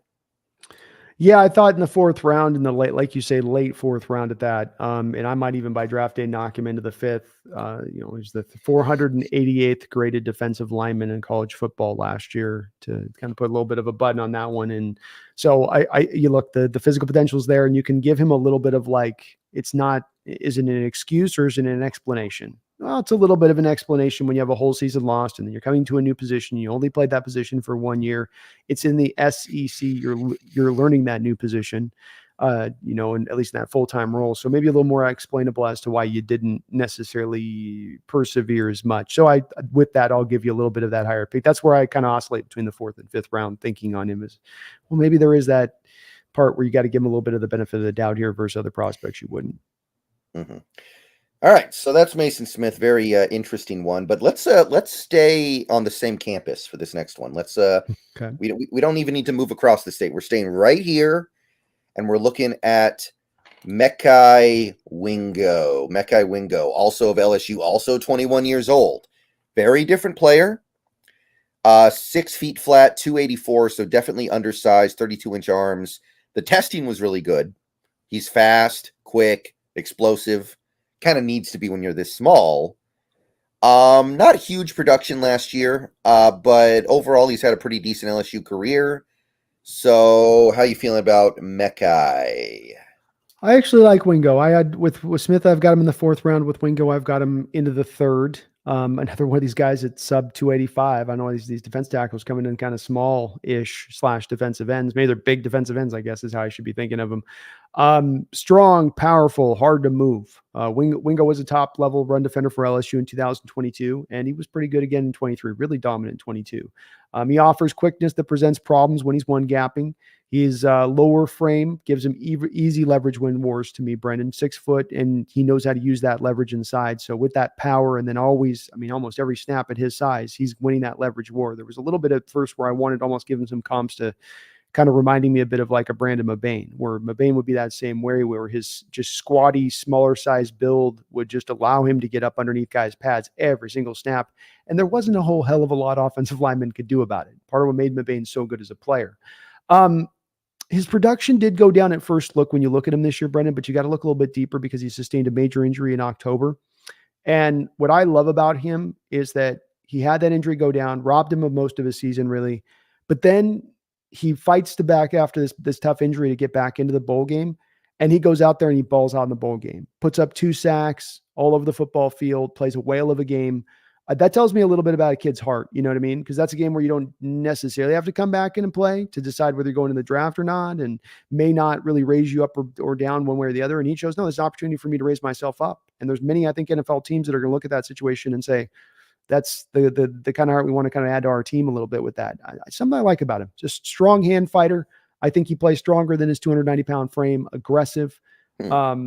It always finds a way, it seems like, eventually to get off his block and pass protection. If a quarterback's going to hold the ball, he's the kind of guy that eventually, okay, I didn't get on my early win, but I found a way on the second to get off and get to you. So I do like a lot of his game, man. Yeah, he's got nice speed and agility. He gets out of his stance quickly, I think. He uses his hands well. He even played a little bit on the edge, which I don't think he'll be able to do that in the NFL. But the fact that he's got that versatility to do that at all is, it's interesting, right? Like we see that with a lot of these players. When we get to the edge players, we're going to see this quite a bit where you have a guy who's like, oh, he played 3 tech, he played 4I, he played 5 tech, he played edge, he played stack linebacker. And it's like, well, not all that stuff will come over, but some of it probably will, right? Yeah, and I think this is where the game's growing, Brendan, where you certainly are seeing this with safety play and perhaps maybe inside linebacker play when it comes to like differences between a Mike or a Will. And these positions are sort of all melding a little bit defensively, aren't they? Into one along their positional groups, where there's not as much the split there used to be in differences. There still is some, but it's maybe starting to close that gap. Mm-hmm. Being that he's so undersized, I'm not sure Mike McDonald would have a lot of interest knowing the kind of player he typically likes here. But in a vacuum, I think he is a 3rd-round pick. I think he's got that 3rd-round value for sure. I do think he is a 3rd-rounder, Brendan. Let me see if you buy into this. I do think the key with him, and there is, I think, a key on this particular prospect, which is that you allow him to attack and get up the football field. I think if you're sitting him into a defense, to your point, and like even our defense with it, where there's a little bit more of the needing to kind of hunker down and do a little bit more gap and a half or 2 gapping at times, I think that's going to put him in trouble town. But if you just let him get up the field and attack, I think he can be a very, very tough player within a defense and a problem for offenses to deal with at that point out of the 3rd round, even in a rotational role, even as just a solid rotational piece. Yeah. I mean, I could definitely see that. I think he could make up for his lack of size by being able to play with leverage as well because he's so short. I definitely could see that, but again, I just wonder if it's going to work here, with McDonald's predilection for the bigger guys. Yeah, I think it's going to be an uphill battle for him landing here. Mm-hmm. All right, so that is Mekhi Wingo. Next guy I've got here is an interesting one from Duke. They produced a couple of interesting football players in general this year. Dwayne Carter is one of them. 23 years old, 6'2", 302 pounds, 33-inch arms. Testing was actually really good outside of his change of direction stuff. Big boards mostly put him in the 3rd. Aggregate actually bumped him down to the 4th. So I think the smaller big boards are dragging him down just a little bit. Not big production last year. That's probably part of the lack of enthusiasm on some people's parts. But 2022, 5.5 sacks, 11 tackles for loss. So we do have something to lean on here. So what do you make of Dwayne Carter? Boy, he looks a lot to me like body style wise, he looks like a Jaron Reed. I think he's a Jaron Reed minus Reed's run stuffing ability, I guess, if I'm looking to kind of comp him out. And I'm talking about the Jaron Reed, Brendan, that's the 3 tech type of Jaron Reed. Yeah, this last year is a bit of a lackluster. And as you know, Brendan, where do I put my island of misfit toys of defensive linemen?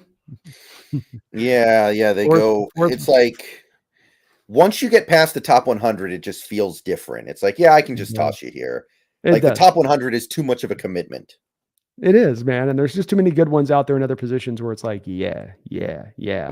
But he goes to my fourth round. He gets stuck in that group right along with the rest of the guys we've talked about there that had that really good year in 22 and then came back in 23. And it was like, just didn't quite get there. When I watch him too, I think in the run game, he can get kind of eaten up on a little bit there. I don't think he's the stoutest at the point of attack.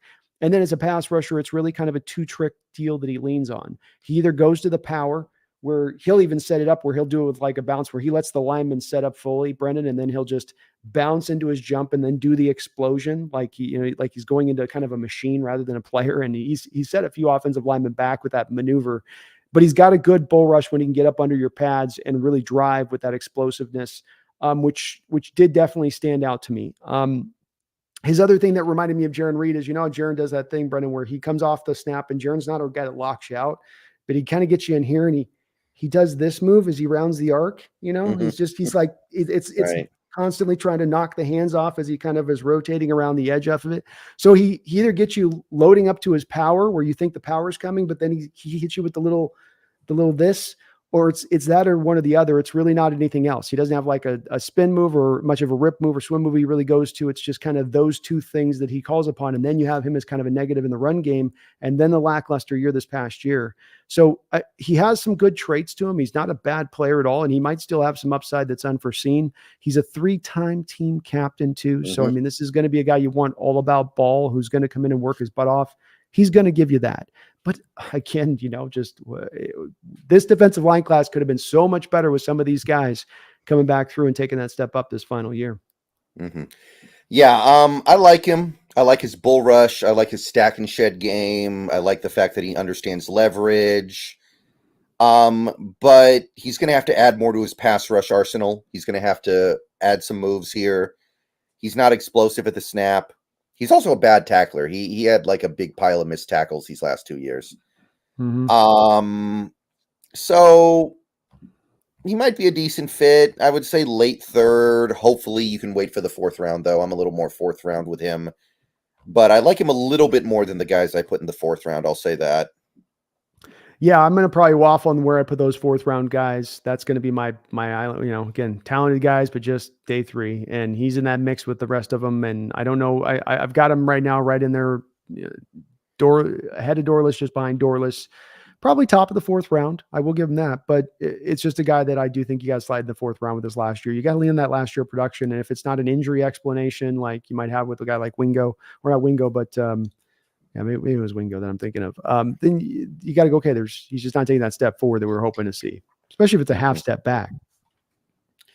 Okay, next up, we have another guy who took a big step back in 2023 after flashing onto the scene in 2022. We have Tyler Davis of Clemson. Tyler Davis, 6'2", 301 pounds, 31 and 3/8 inch arms. Testing was mixed, I'll say. Kind of all over the place. Had a 5-second 20-yard shuttle, so maybe he fell down. I don't know. I didn't see it, but it was bad. That's rough. five flat's rough. Yeah, it looks funny when you write it down too. You're like, wait, I can't 5. Is he like a center? Is he like a right guard? Is he was he 350? Did he do the Tavondre Sweat 350 thing? No, 300? 300? Yeah, they should have let him do it again. That's just mean, Yeah, he should have done the Romo thing, man. He should have been out there till the end of the combine trying to keep redoing it until he got the, he did with the shuttle.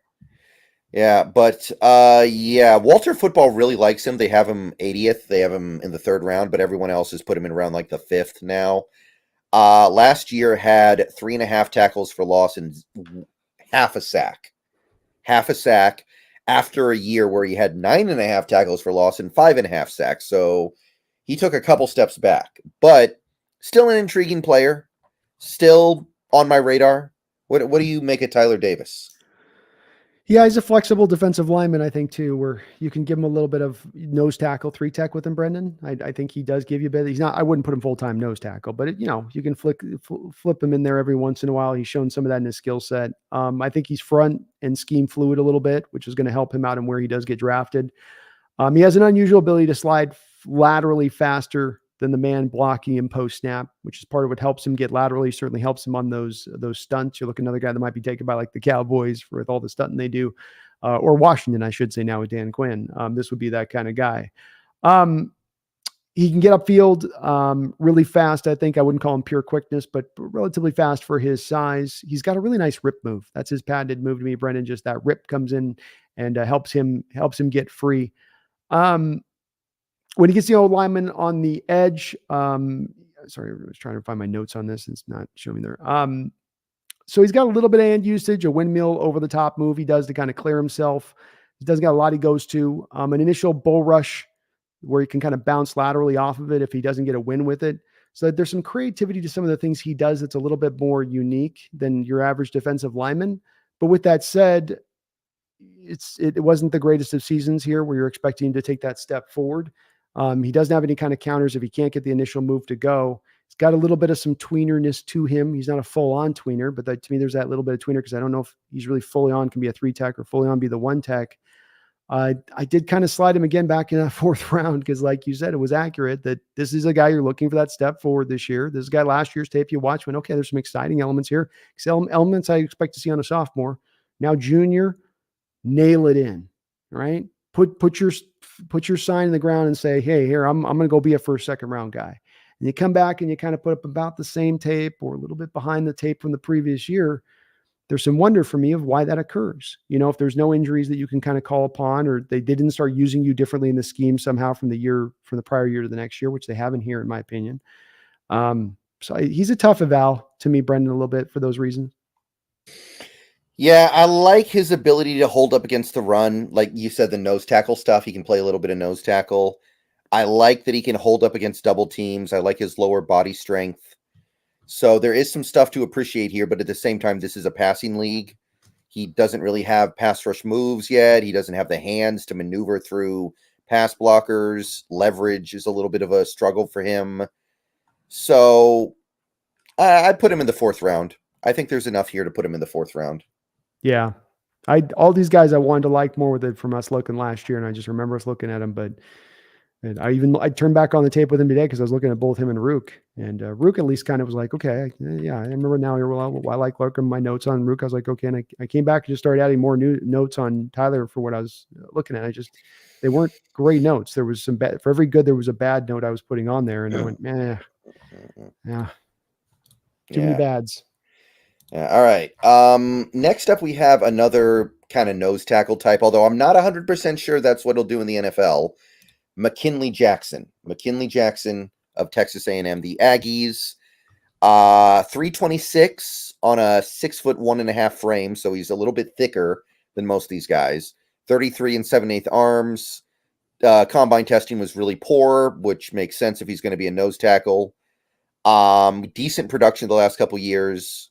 How do you feel about McKinley Jackson maybe taking that nose tackle role? Unusual nose tackle in the 6'1.5" size in this day and age. But he came in with almost 34-inch long arms, which you can feel on tape with the 326 legit weight that he brings, to where he's able to overcome that 6'1.5", and it can not be a detriment to him. He can use that to his advantage. I would like to see him use the leverage stuff a little bit more. He gets a little bit more higher up and just trying to lock those arms up, and it raises him up a little bit too much. He needs to play a little bit lower, but he's a stout, strong nose tackle, capable of bringing impact, I think, in both the run and the pass, though he is more of a run defender. He's got a little bit of extra proportion in his chest and width in his chest, and he really has got, you can feel his strength and power when he locks up with centers and guards and even double teams, where I think he holds up relatively well. I have him as my number 2 for whatever it's worth, Brendan, nose tackle in this draft, though it's not exactly a stacked group, right? So it's you kind of win by being the default last couple guys in the room. It's like, well, there's you is kind of where we is at. I don't know if there's another legit nose tackle in the draft after McKinley Jackson, honestly. I don't know if there is either. Certainly not one that I would trust on NFL Sundays to go out there and play and be eating up a lot of snaps and trying to be good, just even stopping the run. The other guys might all be UDFAs, and I won't be that shocked. Yeah, I wouldn't in the least as well. That's my outlook on it as well. So I thought that he looks a little unusual in size and build, Brendan, for what you see from nose tackles when you first turn on the tape, but he gets the job done for what you want from a nose tackle. Is he maybe missing some of the size they're going to look for there? Well, maybe, but let's also remember, They had Michael Pierce down there last year. How big is Michael Pierce? 6 foot, 6'1". So there is an opening here for McKinley Jackson to arrive here, and it is in consideration of the fact that he is, to me, the second nose tackle on the board. In fact, probably might even go as the number one nose tackle right now, depending on what happens with Tavondre Sweat's situation and that dip and drop. So I saw him as a slightly shrunken version of Dalvin Tomlinson. Not a guy that's going to go out there and make any magnificent impact, but will be a solid player in your defense and stop in the run. To me, that was worth a third-round pick. Yeah, I went like fourth rounder on him. I wasn't that impressed with the way he occupied blockers. I don't even really feel like he might end up being like a one tech more than a zero tech. I feel like I don't know if he'll be able to do the things that a true nose tackle needs to do. He gets stuck on blockers. I feel like he's meant to play in an even front at the end of the day. He needs that little extra help of having a three tech next to him, opposed to a nose tackle that just has his 2 4-eye guys next to him. I like that he uses his short height to win leverage. He's always the low man because he's so short.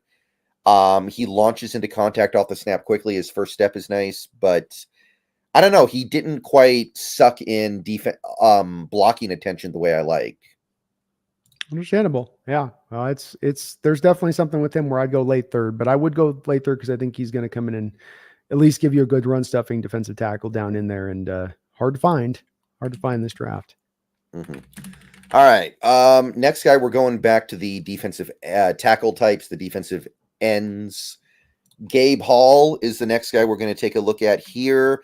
We are definitely getting down, I think, into like a different area of the draft.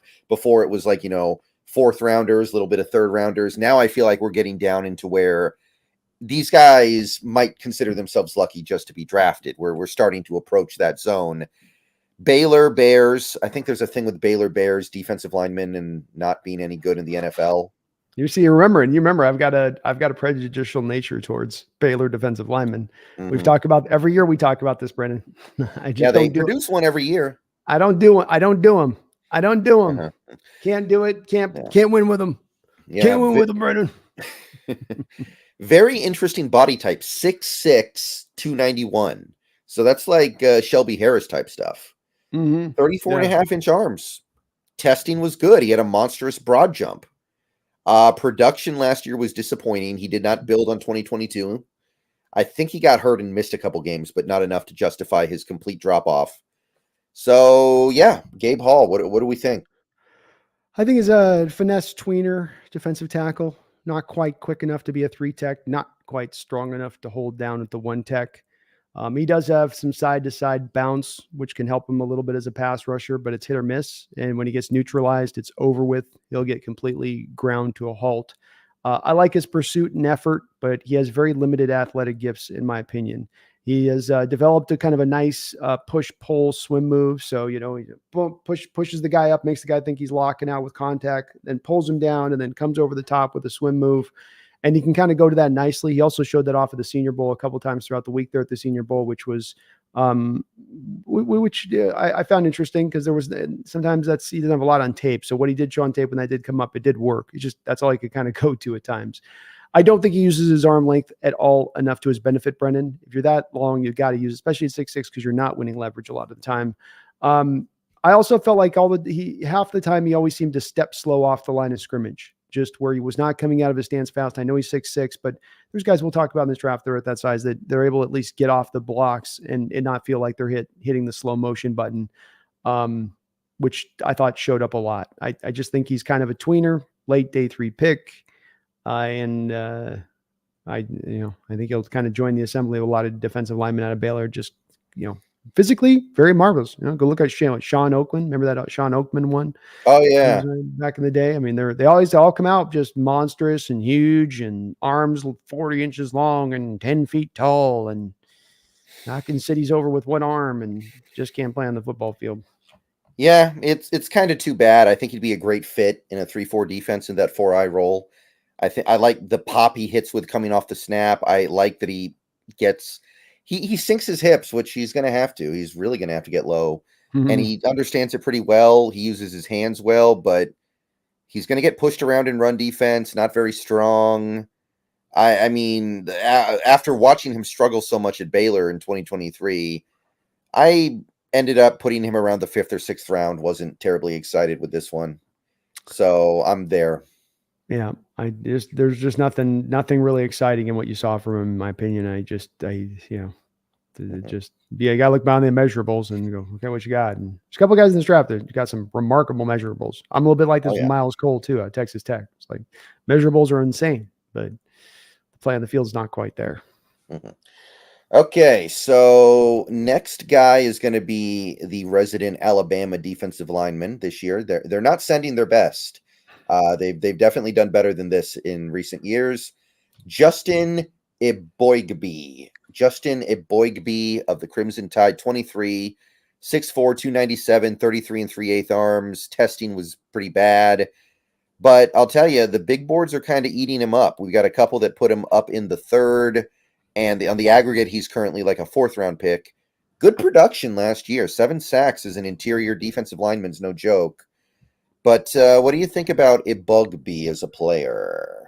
He's also a tweener, but this is the fun type of tweener in a 4-3 defense, but maybe an ability to rock the defensive end in a 3-4. I'm not quite sure on that, to be honest with you, Brendan. Alabama put him all over the line of scrimmage, 1 tech, 3 tech, 5 tech. So he wasn't just in the interior. They did have him out there at the edge at times, a lot of twisting and then stunting, right? So starts out the defensive end, twists back in through the A gap, a lot of that. Powerfully built guy, just well proportioned, well built. Doesn't look like there's any bad. He's all muscle kind of look to him. Strong as hell, smart in his ability to read and react and play really well in space.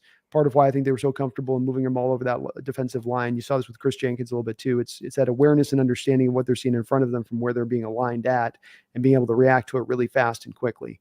I think he's impossible to move off a spot when he's aligned as a defensive end in the run game. So if there is a little bit, if you look at the potential of turning him into a bit of a power edge over there, he didn't test well enough to think that's going to be able to do that at 5'1", 840 and a 1.8 10-yard split. But I in college, when they put him over there, you weren't running at him. You weren't getting anything done if you did put him out there. His get off is marginal, Brendan, when aligned as an edge, but it is a plus on the inside. When rushing from the outside, he leans all the way on power to push the tackle back and onto the outside pocket, outside shoulder of the tackle, and then kind of wants to then beeline inside. So get you on that off foot and then beeline in. Because again, when he had so many snaps on the edge, so I just had to get that in there if they do look at him as maybe having some of that ability. He transitions inside to kind of a quick penetrator, first step quickness. It's not elite, but it's good. It's there. 5-step burst. Good. It's there. All these would be plus skills. I would never give him like even a, this is like top 5 in the class or anything, just plus. Not really any pass routes, Brendan. Just kind of looking to stack and shed and shake the defender back and forth to find an opening to attack. Only 1 year of plus pass rush production there too. This is a 1 year off. I believe he's had some injury issues he's had to fight through, I think, a little bit of times. So a fun player. Does he have some usefulness on the edge? Is he better as a 4-3 kind of guy than a 3-4? These are the questions that I ask and where I stand with him. And I kind of came down to the answer of it, Brendan, being that I do think he's probably better in those kind of places I just said. Mm-hmm. With that said, I do see him as kind of a 5th round guy who's got a fun skill set for what he brings. Yeah, that's where I had him too. I do like his bull rush. I think his bull rush is pretty legitimate. Good, solid tackle fundamentals. Doesn't miss a lot of tackles. I like his frame. He looks like an NFL defensive lineman. Mm-hmm. But he just isn't that good of an athlete. He's not strong enough to hold up at the point of attack. Not a lot of closing speed, I feel like. So I feel like he's one of those high-effort players who overcomes a lack of physical gifts, which, I mean, that has a place in the world. But I went 5th round. I feel like he's getting a little bit overhyped because he played at Alabama. Like, all these big boards putting him in the 3rd round is like, would you be doing that if he did this exact same stuff at, Coastal Carolina? And I think you're absolutely right. I think too, if you look at the recent track record with Alabama, you got your Jonathan Allens and we got Quinnen Williams and like Ron Paynes. But where have we been at recent years here with the defensive linemen coming out of Alabama? Who was the guy last year? We had Fadarius Mathis a few years ago. Mm-hmm. You had the guy that went to Dolphins, Raekwon something or other, who's been okay as a football player out there for them. Mm-hmm. I mean, my point being is just that it just feels like in recent years, the linemen coming out of Alabama haven't been as good as they were maybe 6-7 years ago. where it was like, oh yeah, Alabama lineman. It's more like he's got some tools. Yeah, I can agree with that, and I think that Alabama is sending quite a few edge rushers that I like in this class. Not just Dallas Turner, by the way, and we'll talk about that on Saturday. But the interior guys not great this year. Yeah, I mean, even maybe with this guy, the best thing I like with him is maybe when he is on the edge in Alabama. Might on tape I watched.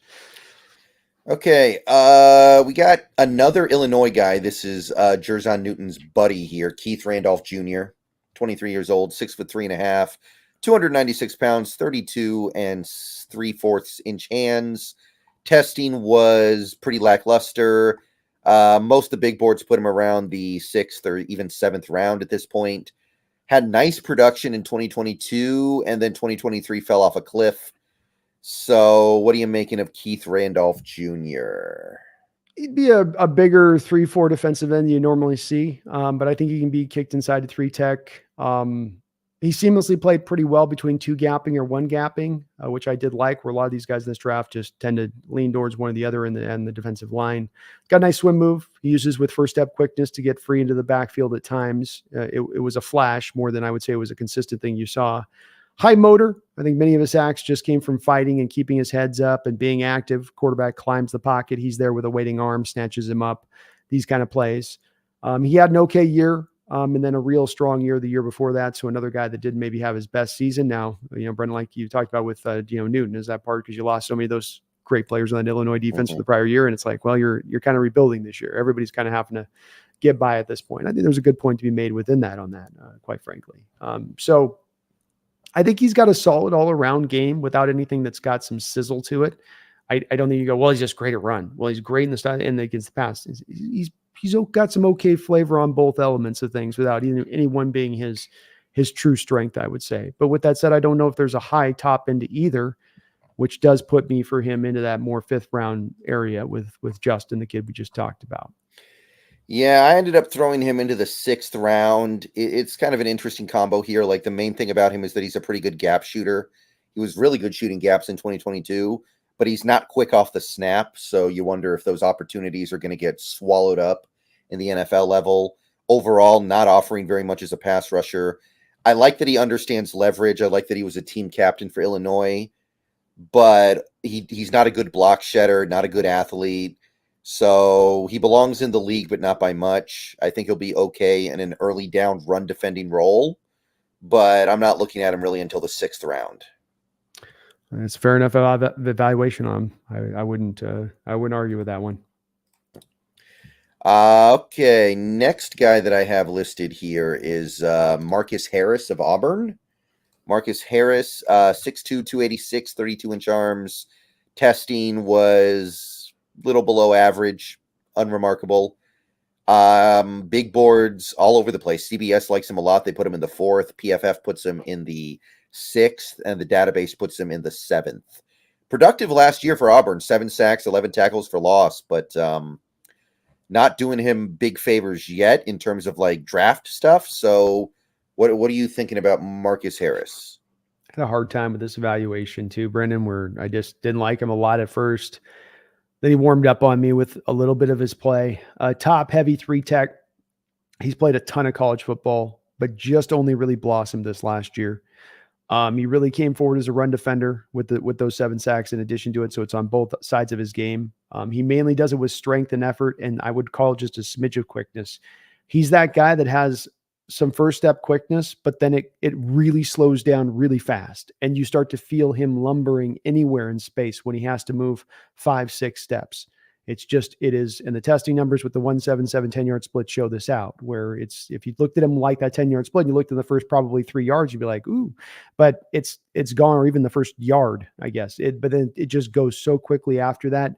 Now this does help where he's got that power and first step quickness, so he can kind of dislodge guys quick off the ball if he gets into them fast, Reach blocks can have a hard time with him on this too, because he is so quick off the ball. He times the snap really, really, really well. I think Brendan, one of the better ones in this draft on the defensive line at timing the snaps. In addition to a little bit, it makes it that little bit of quickness he has a little bit faster. Because you always see him, and I did a couple of moments where this is where I started to like him a little bit more, because I could hit the kind of pause button, and you do that move where you're like, let me just lock on who's the first guy off their defensive line every time, and it would often be him, and that's with edges in there. So I thought that was kind of cool.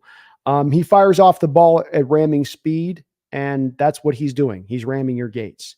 There's not a lot of other things he's bringing to the table as far as hand fighting or hand usage or counter moves or a plan of attack. He's just looking to ram you kind of back into the backfield. It does work. He's got the effort. He can do the cleanup sacks thing. If a quarterback's going to climb the pocket, or if he's going past, the quarterback's going right past him, he can pick the QB up there. That's part of why I think he got those sacks this year. He's got good awareness in space.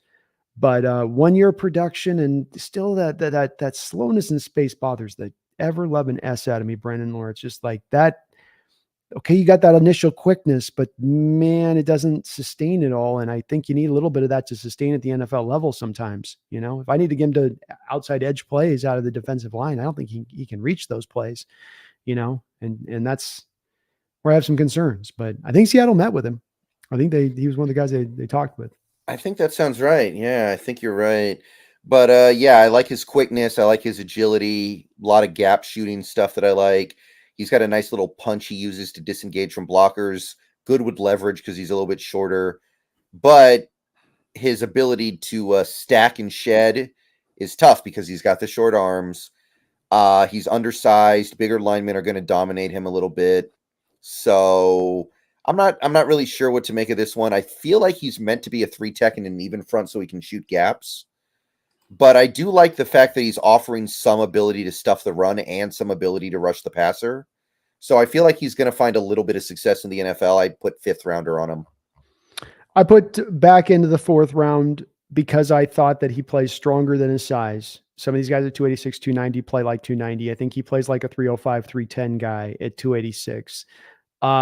And you're right. I think about the fact that that's that ramming speed thing, right, Brendan, is I don't have to get into trying to lock you out and do that. If I just come at you like a missile off the snap, then it's not artistic, but then I can get myself out of the troublesome spots of having to deal with hand fighting and that type of stuff. So you're going to have to clean up some things in his game and get him longer. And that's also part of the worry I have with him, Brendan, is that you have a guy's played 5 years of ball here and he's not yet developed some of those moves, but he did take a step forward this last offseason in a draft with a lot of defensive linemen who did not do that. All right. So yeah, that's Marcus Harris. Next guy is a guy who shares a name with a player who went pretty high in the draft last year, which confused the heck out of me for a little bit. Miles Murphy of the Tar Heels, North Carolina. Bigger guy, 6'4", 309 pounds, 33 and 7/8 inch arms, so pretty long arms. Testing was brutal. Ted didn't test very well, although he is bigger, so you wouldn't exactly expect him to test great. Production has been pretty thin the last couple years, but there's enough here for him to be considered borderline draftable at least. So you think Miles Murphy finds his way to get picked in this upcoming draft? 3 years ago, he had a solid season. He was looked at as a real future strong prospect. It's been a little bit of a downward trajectory for him. It's not been a complete fall from grace, but it's been a bit of a downward trajectory since then. Culminating even with these past testing numbers and not the best of seasons. I think he's a top heavy nose tackle with very little to offer. He has a smidge of an initial punch that he uses with nice length, but he doesn't bring his feet with him. He becomes almost entirely immobile on contact. He's not stout at the point of attack, which is kind of troublesome if you're going to be a nose tackle. He shows very little awareness in space, even on plays that are near him that he could have an impact on. You see him just completely not aware. And that's a guy, again, who's played a good amount of football now. Very heavy feet on top of them becoming immobile. He's a one-trick pony as a pass rusher with his bull rush, but it is sometimes effective. He gets low off the snap and very adept at winning the leverage war, but his power just isn't as strong. And so when he's asked to 2-gap, he can't really do that. And even when he wins the leverage war, he still loses, Brendan, if that makes sense.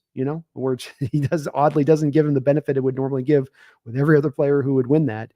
Doesn't have any moves, heavily rotated along that defensive line in the games I watched. You can move him with a single block at the point of attack, which is a little bit of a cardinal sin for me if you're a nose tackle. If I see that on tape, I go, yeah. So seventh round guy for me.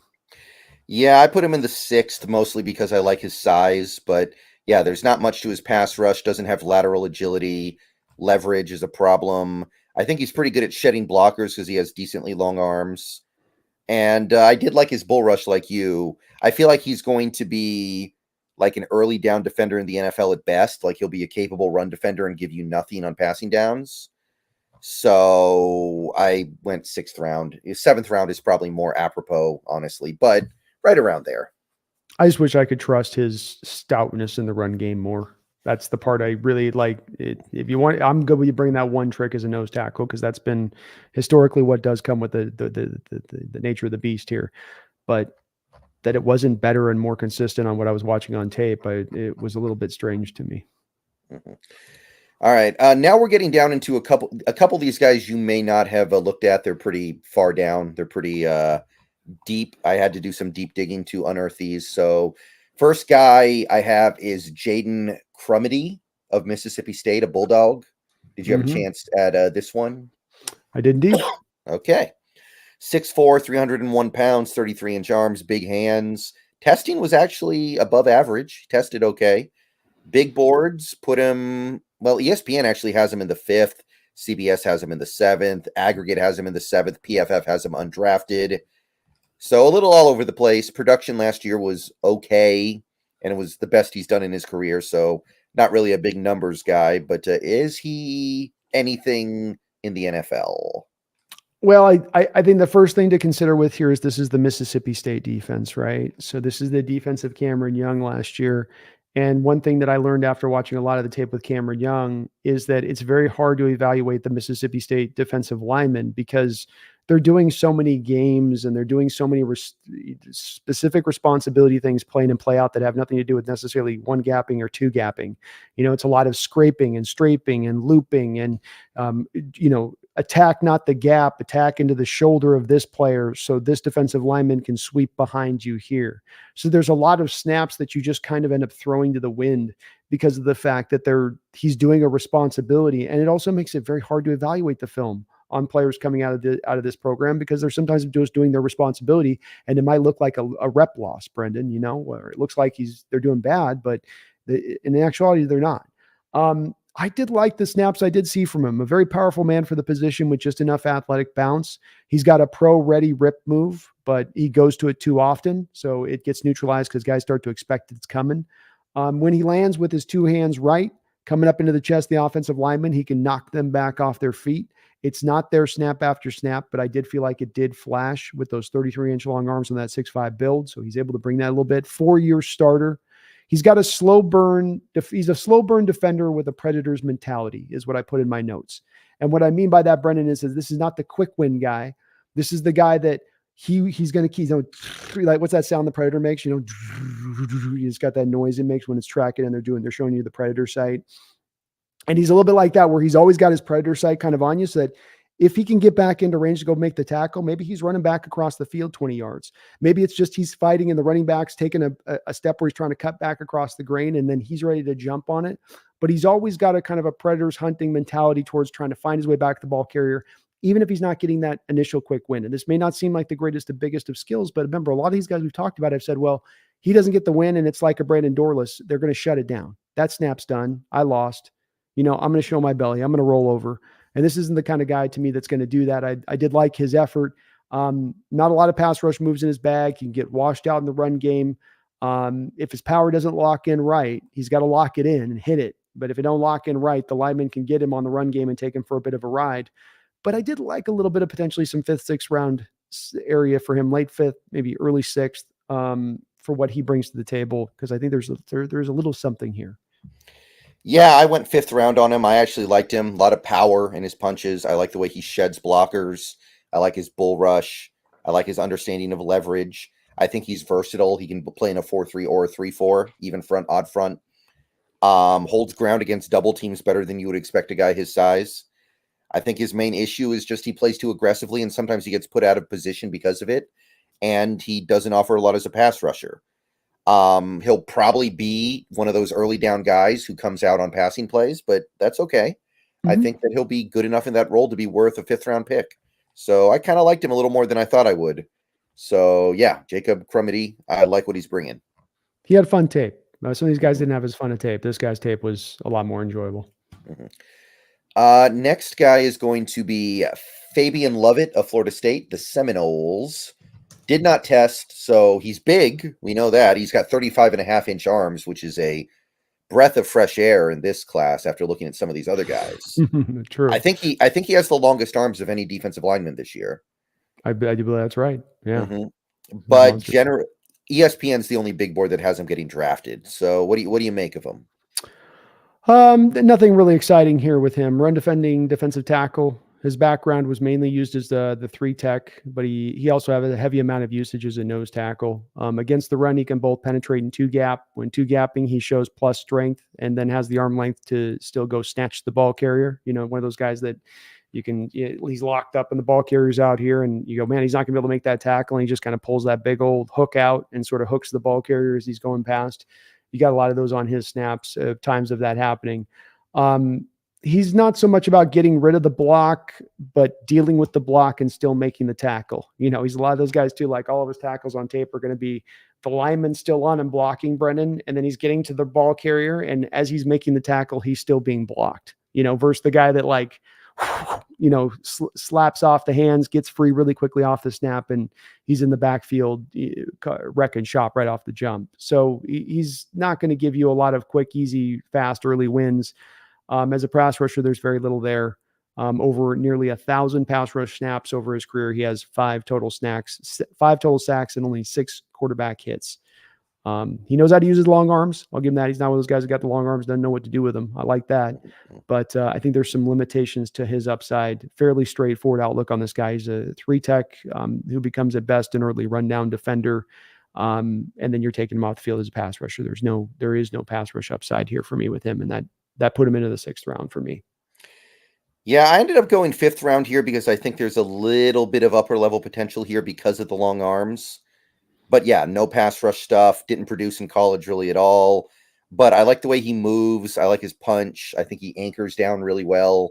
His lower body strength is going to allow him to do some leg drive stuff as well. He can take on a double team and hold up. So you might even be able to play him a little bit at nose tackle. I think that might work fairly well. So I went 5th round, but right, not too different from what you had. And he did do some of that nose tackle in college. So yeah, I think you're absolutely right on that. That still will be something that can translate to the pros.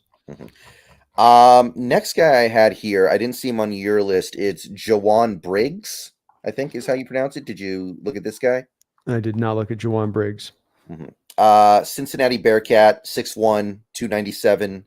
Didn't test. PFF likes him quite a bit. Been decently productive the last couple years for Cincinnati. Had 6 tackles for loss last year. He's got a nice punch that he uses to win battles in the trenches. I like the way he sheds blockers. I think he's pretty good at finding ways to get off guys that have latched on him. Pretty good tackler as well. He's also got enough strength to hold the edge against the run, and he's really skilled with his hands. But he also has the short arms that make me wonder how much of this stuff translates to the NFL. I don't know if a lot of it's going to work because it's just a different challenge to have to face guys that are physically so much bigger.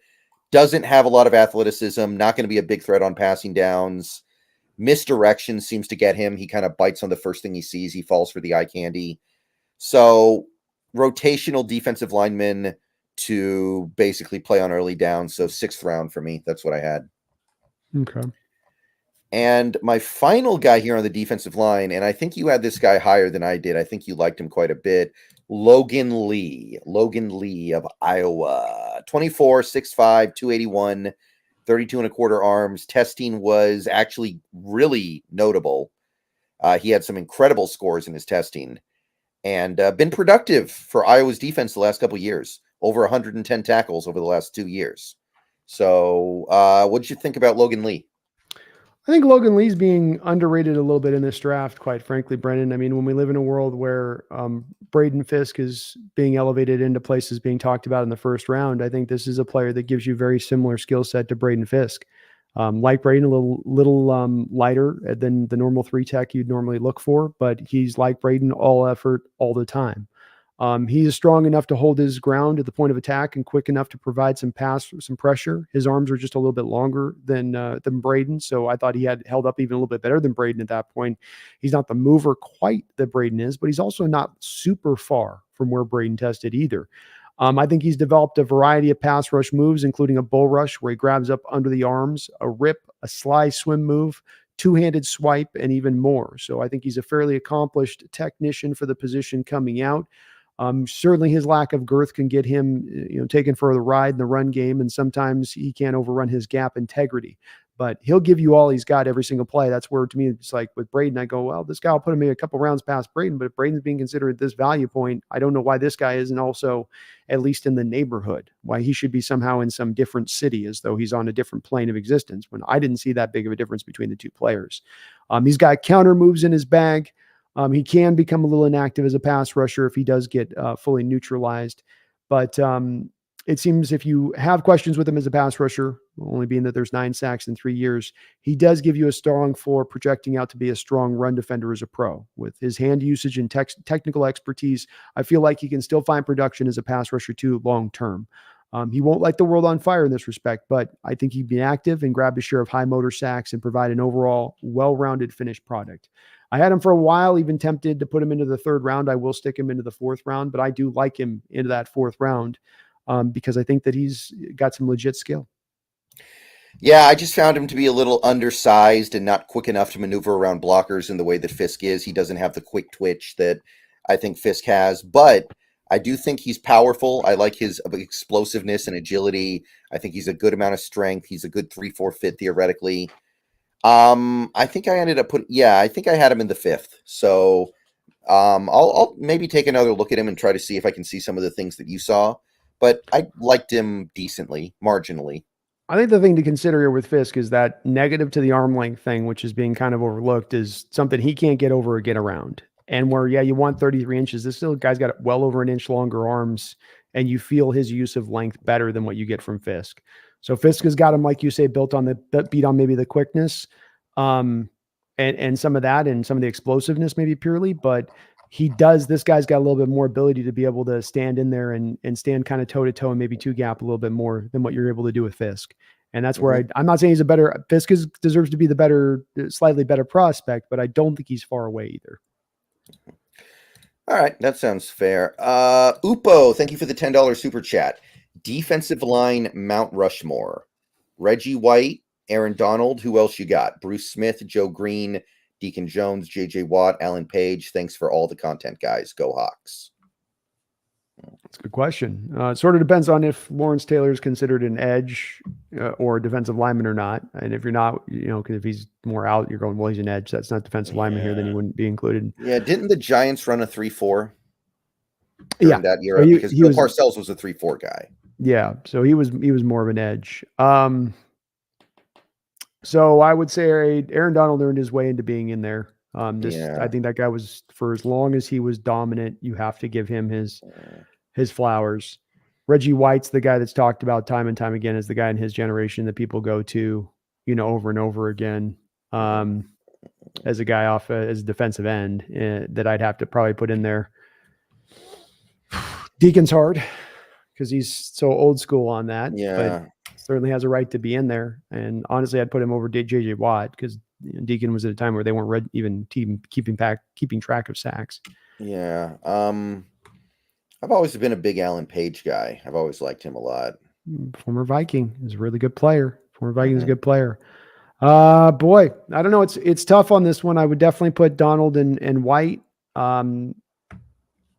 Smith and Joe Green might be my two that I would put. I'd have to think about if there's somebody else as an end that would work more, but it's hard to think of anybody else that would be a better guy to go to than that. So, Joe Green was probably the guy a lot more people thought is the best all-time 3 tech in the game before Donald kind of came in here and swooped in. And with Watt, just not quite. Watt was great, but I can't quite ascend him up into that. Well, Watt just kept getting hurt. Like if he didn't have the injuries, he'd probably be here. Yeah, I agree with that. Fully agree with that. Yeah, I'm thinking here. I'm trying to think about it here. Like, who's the best nose tackle of all time? Would you say? Holy shoot! Probably one of those old school guys would probably be the best answer on this. But shoot, man. I don't know. Maybe that cowboy guy. God, is the too tall? No, it's the other guy at he wouldn't be he'd be a 3 tech today, but it was the guy at the mustache, white guy with the mustache. God, I can't remember his name. I can't believe I'm spacing on him like this. Steve Entman. Would have been Randy White. There we go. Thank you. I think Randy was a nose. It's going back to the 80s on my thought with this, but I think you almost have to go back that time to think of one, because it's, a lot of these guys in the 90s and 2000s, Gilbert Brown, it's Russell Maryland with the Cowboys, or it's the New England guy they had for years. Like, really good players, but would you put them as your all-time Rushmore guys? Not unless you unless you were forced to do a nose tackle, you probably wouldn't. Right. Yeah, I was just thinking about it along those lines for a second. But yeah, I think that it's Reggie White, Aaron Donald, and then I'm tempted to go Joe Green and Alan Page.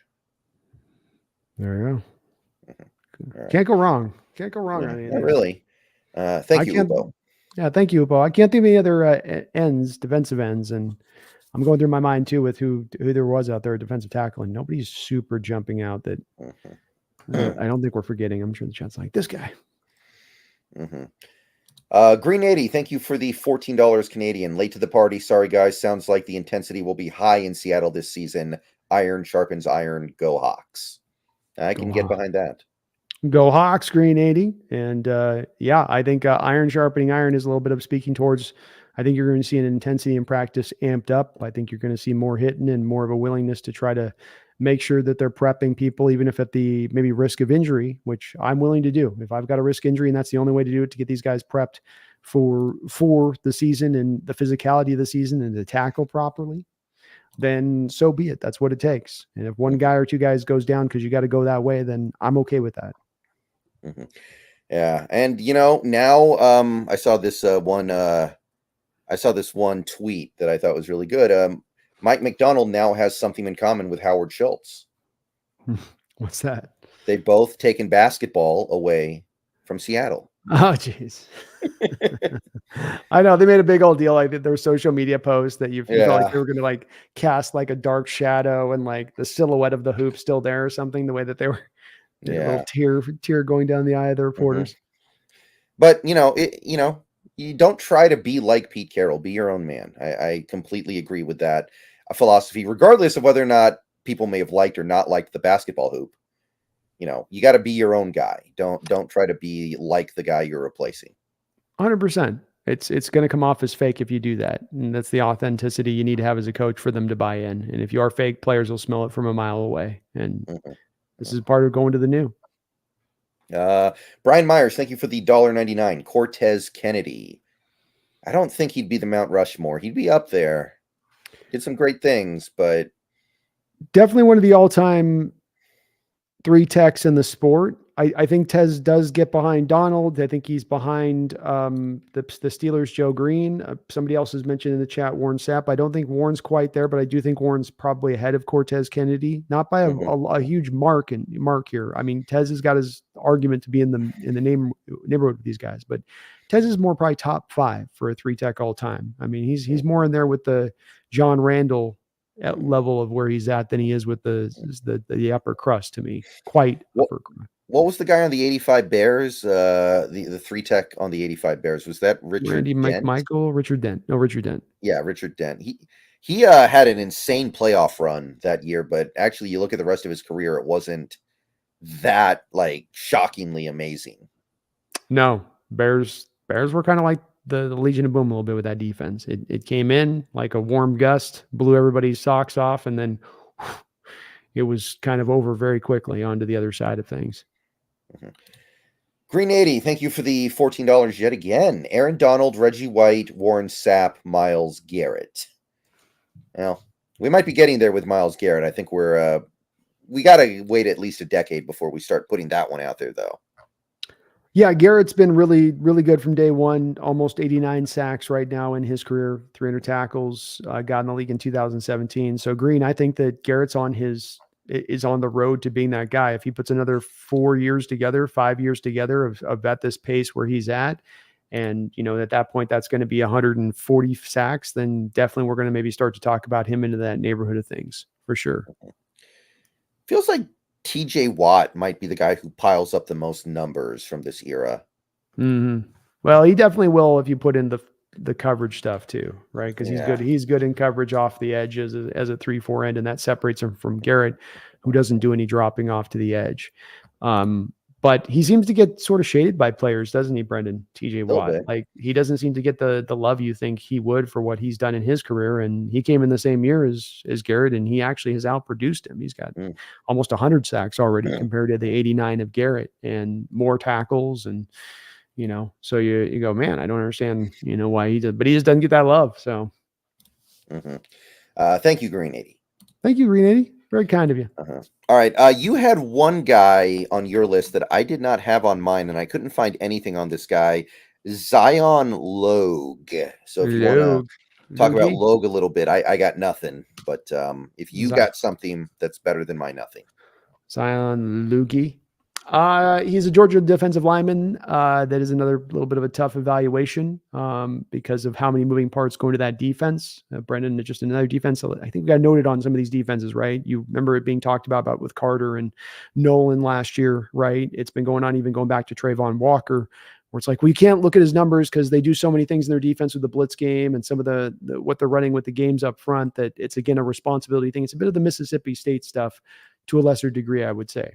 It's not necessarily the same defense, but just in that you ask your defensive linemen to a responsibility more than to beating their man time and time again. He is a lot of moving parts. You get stuck on assignment. You don't get to be purely unleashed. I think that sometimes happened to him a lot, where he was just asked to take up blockers and let other guys get the work done. I think he's a 3 tech. But he's been asked to do a lot of stuff at the edge, like a Red Bryant 4 or 5 tech role of old, right? Early downs, you set the edge strong. And he has been a strong run defender. Damn hard to get him rooted out of his spot when he sunk in, but this is obviously with him coming off the edge at 6'6", 314, and there's not going to be many tackles that are going to root you out at that size. He does have some lateral bounce for his size, but he's not very explosive, and he loses power when he's going sideways. Has some good bend for his size and works to get the leverage war win. It helps him on his slow burn bull rush, and that does take time, but does work. Doesn't really offer any hand fighting or moves. Loses leverage with 6'6" a lot. Can't get low. Doesn't have a lot of explosiveness at his size, even when you kick him inside from outside. Has a lot of those outside snaps, though, of course. I think he can be a little bit of a run stuffing 3 tech. You might be able to snag yourself in a 6th, 7th round spot, surprisingly, because teams will overlook him because so many of those snaps he's eating up that responsibility approach, which I think will drag him down. But there's some physical stuff to him that could be interesting. All right. What round would you put him in? Oh, it still goes 7th. So I wouldn't take any other risk, because he's gives you not really any kind of pass rush.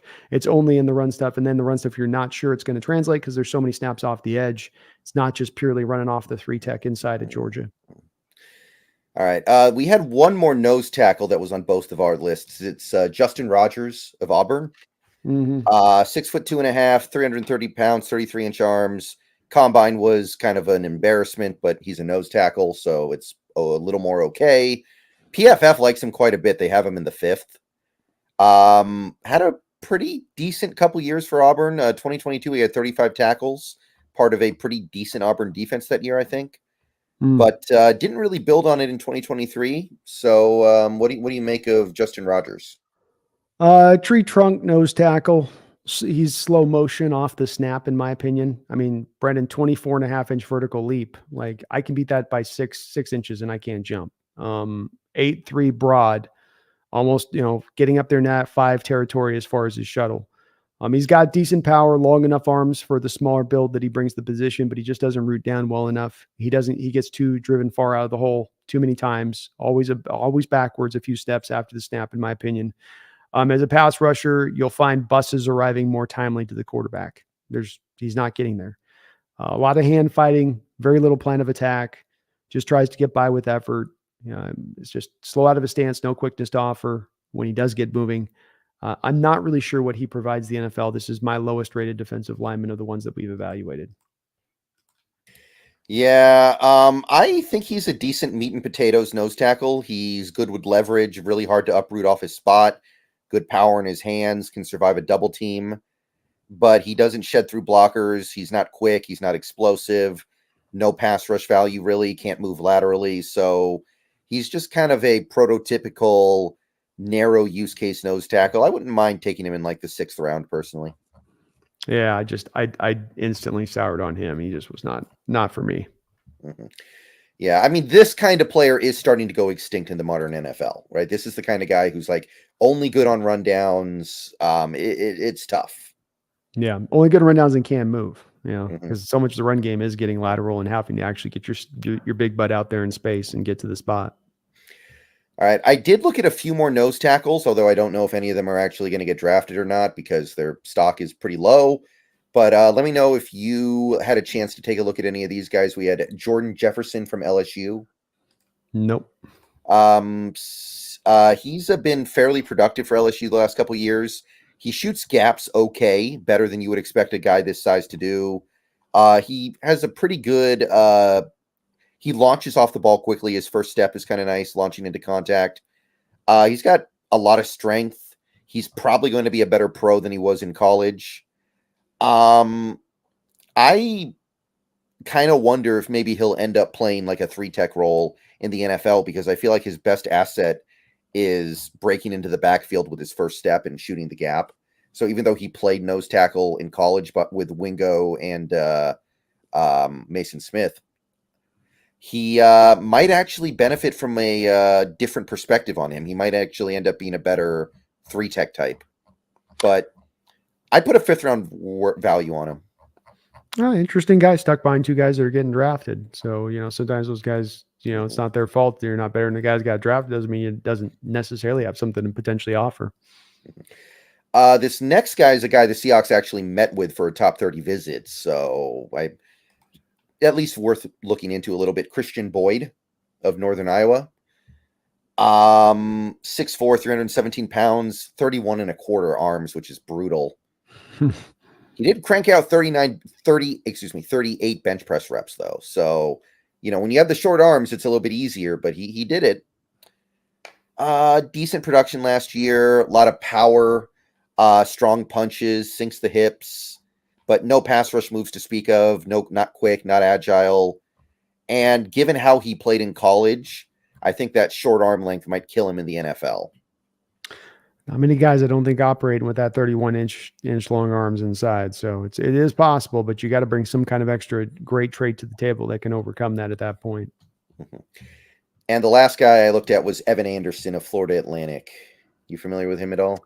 I couldn't find any tape on that one of Florida Atlantic. Yeah, he's actually kind of explosive. He's got a little bit of pass rush ability to him. Little bit of an ability to actually make some penetration stuff happen. He roots down and he's really hard to move off his spot. The measurements I posted on screen are the ones on his NFL Draft Buzz page. And a lot of people say they're actually inaccurate and he's actually like 6'3", 350, which is a big difference. That's a little bit of a discrepancy. So I don't know, maybe the measurements were taken when he was 12 years old or something, but we need confirmation here. We need somebody to go to his house with a scale. So we got to breach the gap here one way or the other, brother. But I kind of liked him. I'd say 6th round value. I think his short arms are going to be a little bit of a problem, but I like his explosiveness. I like his first step, and there's some interesting stuff here with Evan Anderson for me. All right. Yeah, there's not much Florida Atlantic tape lingering around. Yeah. Did you have anybody else that we didn't cover? We got all my guys. All right. So that's the defensive line. That's what we got. We did really good. So, yeah, it's not the best defensive line draft, but there's a lot of depth to it. There's a lot of quality middle to it, I think. Yeah, you got to look at it. I think as we went through it, and it kind of hit as we were doing a lot of the summarizing on these guys because I had been aware of it, but I went, oh yeah, this is really that way. Which is Brendan. It's just there's a lot of rotational guys you're getting in this draft a bit, and you just got to make your bones with the fact that it is a little bit rotational. That's okay. especially you're not drafting them high, and that you sit them in that role. The good news is within the rotation you bring them, most of these guys at least have a bit of the floor where they'll be solid into that role. You maybe can't look out in the forecast them to say that this is a starter down the line even, but that you do have a bit of a role you can slide him into. And I do think defensive lines really at the end of the day, Brendan, are going as much as ever into this territory of just being more rotational than ever. And when we had our great defensive line 10 years ago, it was the back on of a rotational defensive line, right? It was a back on constantly keeping parts and pieces spinning through. Mm-hmm. I remember making some videos about how thoroughly we rotated back in 2012 and 2013. And then each year that went by, it got worse and worse and worse until by the end of the LOB era, I think Bennett was playing like 55 snaps a game or something. Yeah. And we saw this even last year, right? Where we were leaning on the guys that did good last year too much. And it was wearing out the good parts that early on in the year that were working good, got tired because you had to lean on them too heavily. And so it's star power is great. You need the guys that can be difference makers up front too, but the depth also is part of what goes into making a great defensive line here. We've seen that, and we've been all too familiar with here in Seattle. So it's not bad if we got to go this route on a couple of these guys to fit them into that role. It may not bring some of the excitement some of the other picks do with the upside that you might normally look to get with them, but solid nonetheless. All right. So I think that's going to do it for tonight. Thank you, Brandon, for doing this with me. It was a blast. It was a pleasure to go through these defensive linemen. As it is for me, brother. Mm-hmm. And thank you to everybody who showed up for the stream today. Good stream, everybody. I think we're meeting on Saturday and we're doing edge rushers, I think. That's right. We're going edge. Right. And, I think every draft class is thick on edge. I think that's just a position that every year is going to attract a lot. So we got a lot to get through. It's a position that brings the athletes to it in this day and age. It's become one of those ones people want to go and play because you get paid and it's a limelight position too. Mm-hmm. So hope to see you guys on Saturday. A little bit of an unusual time for us, but we will be congregating to figure this edge stuff out. See you guys later on. And we're 2 weeks away, guys. 2 weeks away. It's sneaking up on us. It's getting up on us very quickly here. We're almost done with our draft work. We just got a little bit more to get through, and we'll have done our homework. We'll be as educated as possible about this draft process. So buckle in, get ready for these last couple weeks, and go Hawks. Go Hawks.